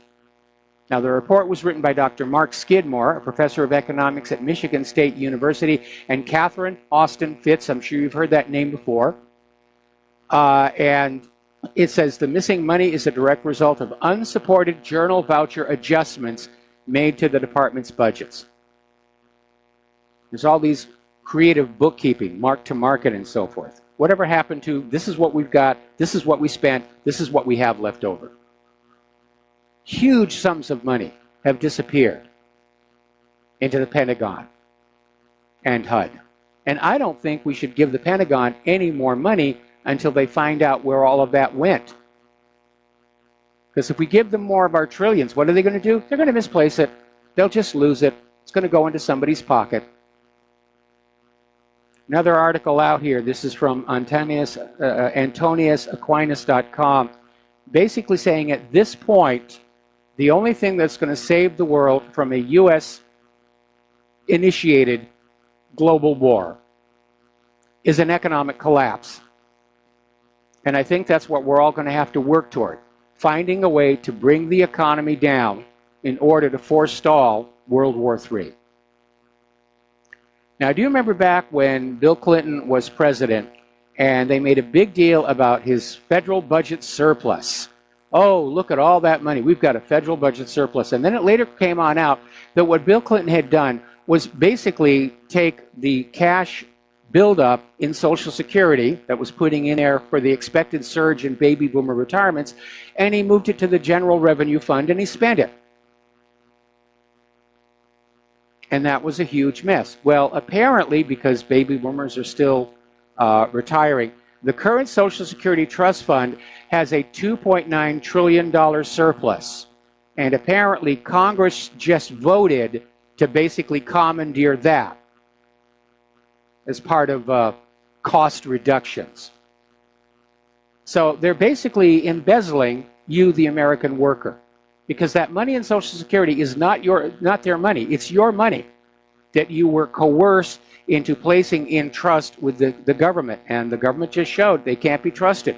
Bill Clinton proved that. These politicians just proved that. The last official act of any government is to loot the nation. And this is an indicator that's what's going on right now. Now, Donald Trump and Republicans want to deal with the issue of welfare cheats. And we need to be very careful. There are some people who need assistance. There are people who just kick back, get the welfare, watch TV all day. So they're bringing back on the national level an obligation for work requirements on most adults who receive SNAP or food stamps. And I think it's a good idea up to a point. It depends on what you're going to have them do. My concern is that a welfare recipient is given a job that might otherwise be filled by somebody who would be earning wages or a salary on that job. Now, if you're talking about going on out and cleaning up the streets or something like that, I think that might actually help. But I really do think the United States is an empire in decline. I think it's gone too far to be turned around. I've been trying to turn this country around for almost a quarter of a century now. And I think it's doomed. And I just hope that the U.S. doesn't take the rest of the world with it when it implodes. Now, over in Turkey, as you know, there's been a lot of talk about Turkey joining the European Union. Given what's happening in the member states of the European Union, I think that would be a mistake. But at this point, the EU is now saying they're not sure they want Turkey to join, mostly because of Erdogan's being a loose cannon on deck regarding all these wars that are going on. So that deal may be off. Out in California, more and more cities are coming on board, joining this Trump lawsuit against the state government. And so all of a sudden, this opposition to the illegal immigrant sanctuary status, it's really beginning to spread. And people, they're just sick and tired of the crowding. They're sick and tired of the crime. They're sick and tired of the huge costs of supporting these people. So they're all getting on board. And of course, the open borders people are out there screaming, oh, you're being a racist again. No, we're not being racist. Illegal isn't a race. All right, we're coming up here on another commercial break, and we'll be right back after these few words. Aloha, America. Welcome back to our show here. And just now on Fox News, they had a lower third. FBI warns of Russian cyber attack. And this has actually been all over the place. We're getting it from Britain. We're getting it from all of the usual propaganda outfits. And it may be that the war powers are so desperate to silence the independent media, they're going to launch a massive hacking DDoS campaign against us all, which, if you think about it, wouldn't make any sense because we're the ones who are out here, like Russia, trying to avoid a war. But then the U.S. government doesn't believe they have to make any sense. We're the government. Just do what we say, and all will be well. Over in North Carolina, there is, or was a gun range, the Triad Active Shooters Club, outside Greensboro, Winston-Salem. And apparently it has burned down in what is very obviously a case of arson. So the gun grabbers are now out there basically burning places down here. Now, as you know, back when David Hogue was out there being the darling of the media, he called for a boycott of Laura Ingraham because Laura Ingraham had basically said some negative things about him, which were true, and she has a right to report them. And so David went on out there and said, we're boycotting against her advertisers. And some of the advertisers did jump ship at the slightest threat of bad publicity. Some of the advertisers, like MyPillow, stuck with Laura. Fox News stood behind her. And it turns out like Hogue's boycott really didn't do anything. The Ingraham Angle was the leading cable news show in its time slot, averaging 2.69 million viewers throughout the week. The Last Word with Lawrence O'Donnell came in with 2.6 million viewers. Now, there's a little hidden message in there. There are 300 million people in the United States of America, and the top-rated show only gets 2.69 million of those. You can do the math for yourself. The corporate media has lost its audience. And that's why they're so angry with us. We just spoiled it all for them. Okay. Now then, let's talk about Winter Storm Xanto. It's finally starting to fade, but it was a mess over the weekend. It was closing Twin Cities schools. Again, schools were closed today. Hundreds of thousands are still without electricity. And there are 3 deaths now attributed to this storm. One from a vehicular accident. Actually, 2 vehicular accidents and 1 guy who suffered a heart attack while shoveling the snow. This storm has broken all April snowfall records. And I can already see the email I'm going to get. It's just weather. It's just weather. It's no big deal. But you need to remember the context of all of this. And that is how Al Gore and all the carbon Nazis back in 2000 were insisting that because of human-caused global warming, that snowfalls were now a thing of the past. And it just didn't work out that way, did it? All right. Now, it's snowing in Des Moines heavily. Apparently, the blizzard Xanto slammed into Minnesota. They got a record snowfall. Gosh darn that human-caused global warming. Okay. All right, now then. Apparently, over at Boreal Mountain Resort, they're enjoying in a late season. Skiers and snowboarders are out there. They're having a lot of fun. So, again, I think it's pretty obvious at this point the global warming was a huge money-making hoax. And they're trying to rebrand and say, well, it's climate disruption. And they're still pulling out that old one about how global warming results in colder winters, which that's the shark right there. And let's see. Spring storm brings low snow to Sierra. Apparently, it's snowed in Africa. And over here in WCAX is reporting their snow all over there as well. So it's out there. And they lied to us. There's no other way to put it. They lied to us to get our obedience and our money. That's what they did. Now, interestingly enough, over at Fox 17, they have a weatherman, Gary Frank, who was being basically chastised by fans for just always talking about cold weather. And he came on out and finally said, what do you want me to do, lie to you? That's Al Gore's job. We're going to take another break for commercials. We'll be right back. Aloha, America. Welcome back to our show. Now, we were talking about how long it takes to clean up contaminated sites, which underscores the fact that this claim that the reason they're not finding chemical weapons in Duma is Moscow tampered with the site. It's an utterly ridiculous lie on the face of it here. We were talking about Fukushima cleanup.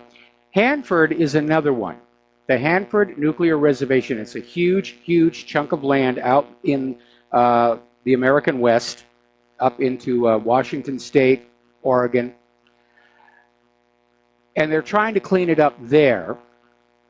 The place has been around for 70 years. They were making portions of the atomic bomb dropped on Nagasaki. And apparently, as workers tear down buildings to basically demolish them, the workers are being exposed to intensive radiation. And they're now finding radiation 10 miles away from the Hanford Nuclear Reservation as demolition work is halted after the contamination of the workers. I feel really sorry for all those people downstream from Hanford. The government just hasn't really cared about them at all. You know, one of the things I discovered is I was trying to do some research on cancer. It's actually very hard to find any detailed maps of where people are getting cancer. I tried to do it for here in Hawaii a while back. and there was basically a map showing the rates on the individual islands, which did vary, but trying to like track it down to specific neighborhoods, cannot find the maps. They're just not out there. And it makes us wonder if maybe there are known causes of cancer in our infrastructure. High-powered radio transmitters, exposure to certain chemicals, and they don't want people looking at those maps. Certainly the realtors don't want people looking at those maps and deciding they don't want to buy a home in this brand new development sitting over a nuclear landfill.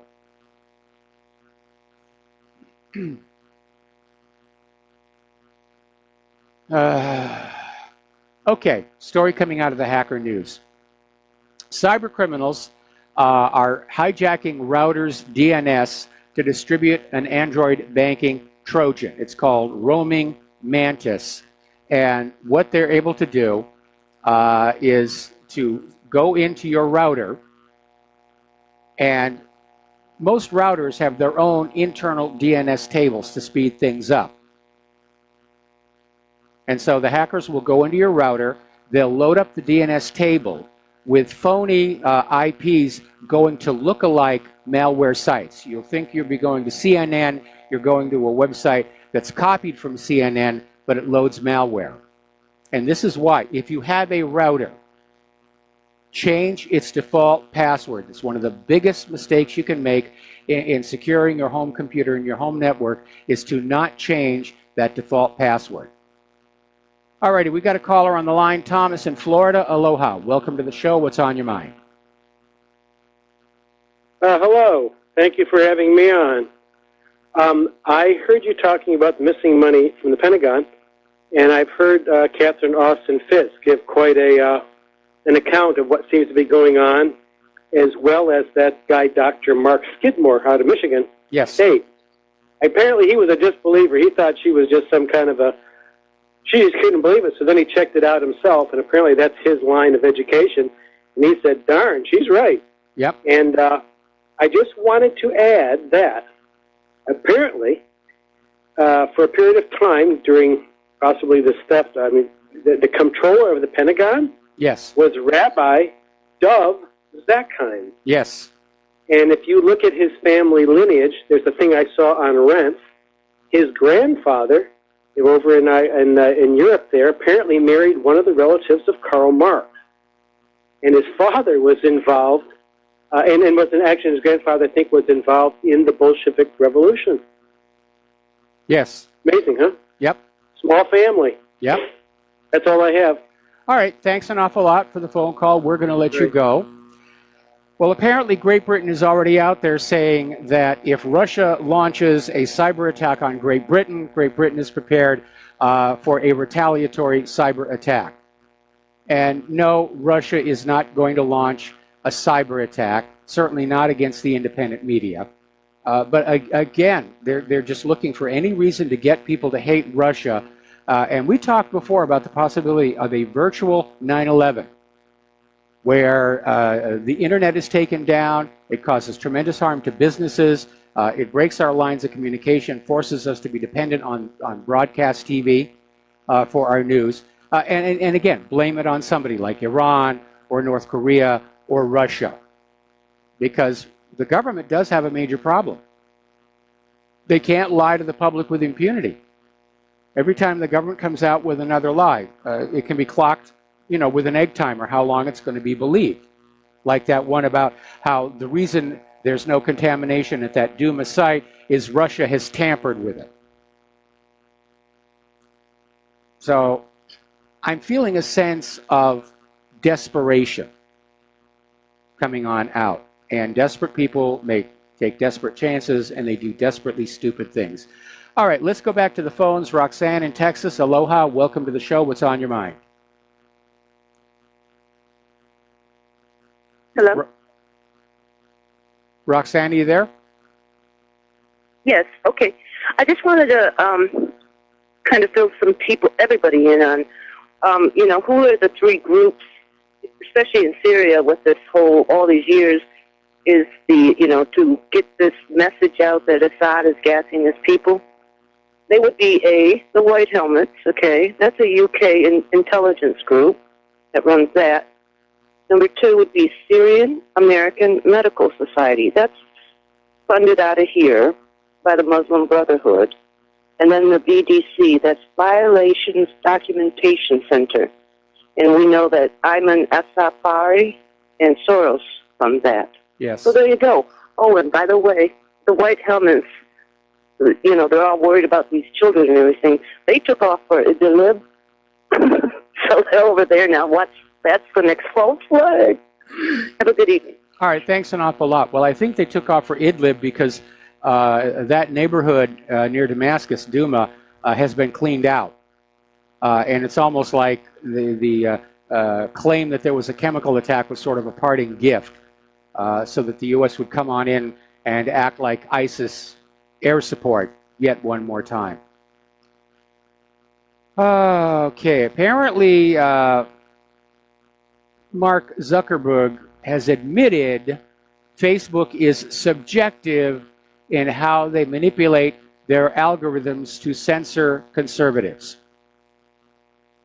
which we knew all along. The censorship is not just of bad words and pictures of naked people or attacks on gays or anything like that. It's politically motivated filtering, which is why everybody needs to get off of Facebook right now. We're going to take another phone call from Fred in Michigan. Aloha, Fred. Welcome to the show. What's on your mind? Aloha, Mike. Hope paradise is smiling your way today. It's a little cloudy. Other than that, we're fine. And I hope Fukushima fallout isn't a big deal. Someday you'll have to give us your, your astute analysis of that. Okay. Hey, Mike, have you ever heard of Operation Talpiot? Talpiot? Yes, I have. Because I saw a YouTube vid called Israel's Secret Weapon, the Talpiot program. Blew me away, man. Blew me away. Israel's Secret Weapon, the Talpiot program. And also another one, Russia taking over Middle East. Russia taking over Middle East, protecting Israel. And then I saw another one, man. This was astonishing equally. It's called Evidence. Israel did 9/11. Trump approves. Evidence. Israel did 9/11. Trump approves. And I thought, whoa. That's a bit of a stretch. You know what, man? That's a bit of a stretch. Yeah, and but so's the one about Russia taking over the Middle East, because we know from General Wesley Clark that was the U.S. agenda. Yeah, well, I think it's a sophisticated soap opera psyops in many ways. And if it's not, there is this YouTube channel, Press for Truth. Press for Truth. This kind of blew me away. I didn't know that there was this thing called Genie Oil and Gas, like G-E-N-I-E, Genie Oil and Gas. Yes. Syrian war, Golan Heights. Well, it so happens that these guys at Press for Truth, they divulge the names of the board of directors of Genie Oil and Gas. It looks like they're all, PNAC, former PNAC folks. And it's in direct competition with a Russian, Syrian, Iranian oil and gas pipeline project. Yes. I don't know, man. It's crazy. It is absolutely crazy over there, Dick Cheney's on the board of directors of Genie. Thank you. And there's others too, and they're all dual Israeli. I suspect Genie is dual Israeli. And what do you want to bet? They're all kissing cousins. I think they're all kissing cousins. And that thing, that documentary about Trump and Bibi Netanyahu, they each wrote books. Netanyahu is terrorism, how the West can win. And I think Trump's book was America, the country we deserve, or something like that. And it shows you Trump's word-for-word response to 9/11 when he was questioned about the structural integrity. He said, there's no way planes are going to penetrate the building. The gas can't burn hot enough, yada, yada. And then a few days later, he says, yeah, you know, when you get a group of people that are hell-bent on terrorism and destruction, anything can happen. Well, so he was compromised even back then. Oh, Anyway, man, you got to see it, bro. You got to see it. Fred, you know, Fred, I'm sorry to cut you off. Okay, We've man. got some breaking news here I need to get to, so thank you very much for the phone call. We're going to let you go. All right, apparently there is another missile attack taking place over Syria right now.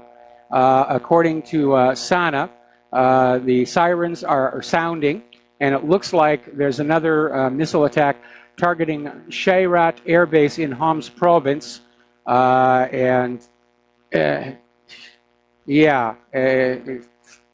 No more details other than that, but it looks like the missile strikes are back on. I'm just so disgusted with this government here.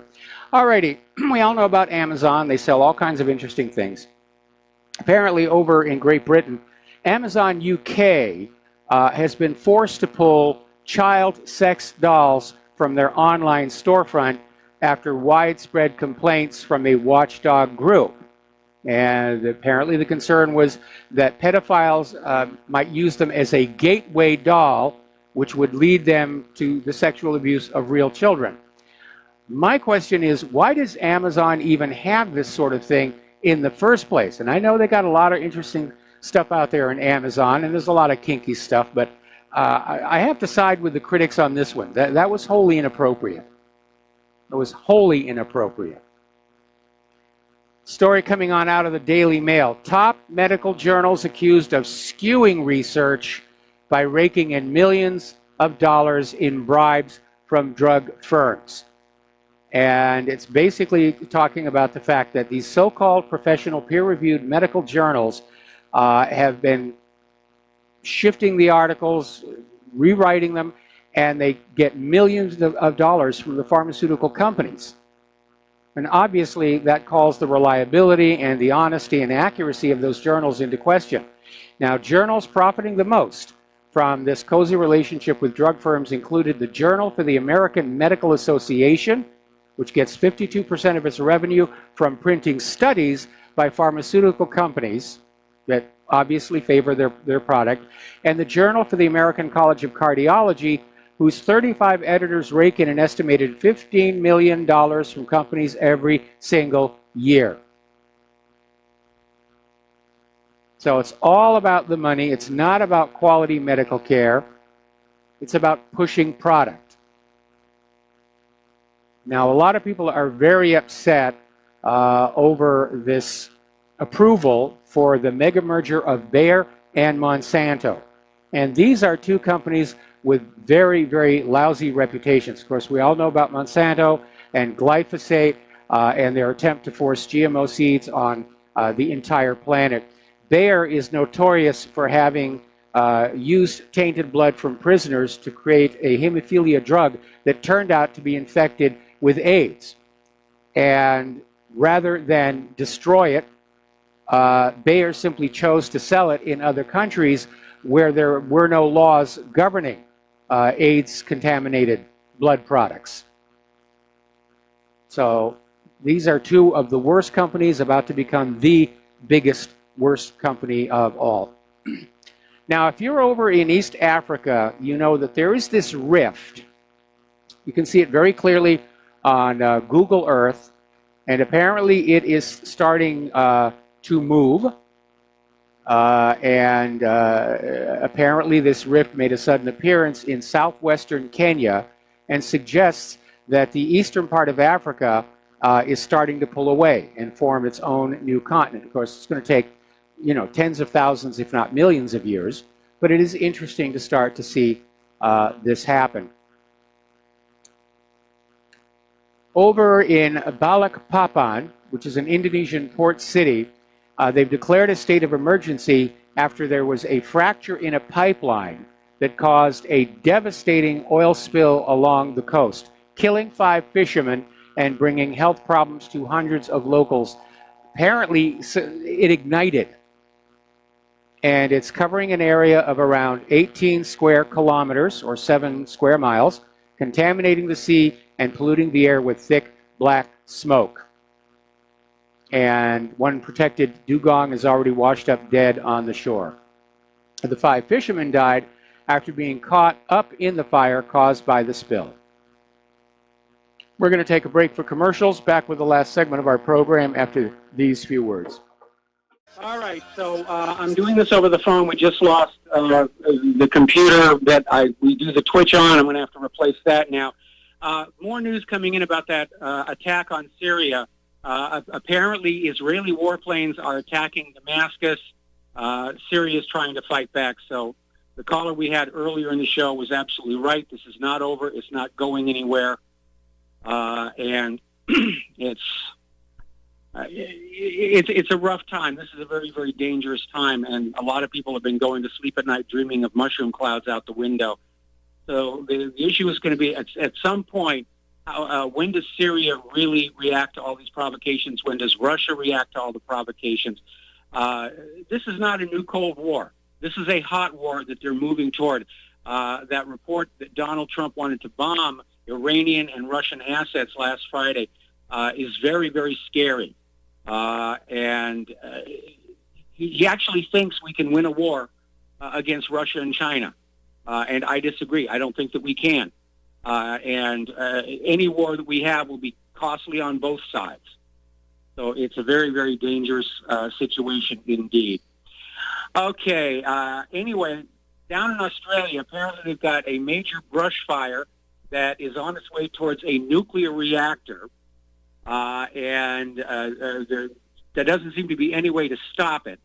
It's just outside of Sydney, and they're obviously very, very concerned.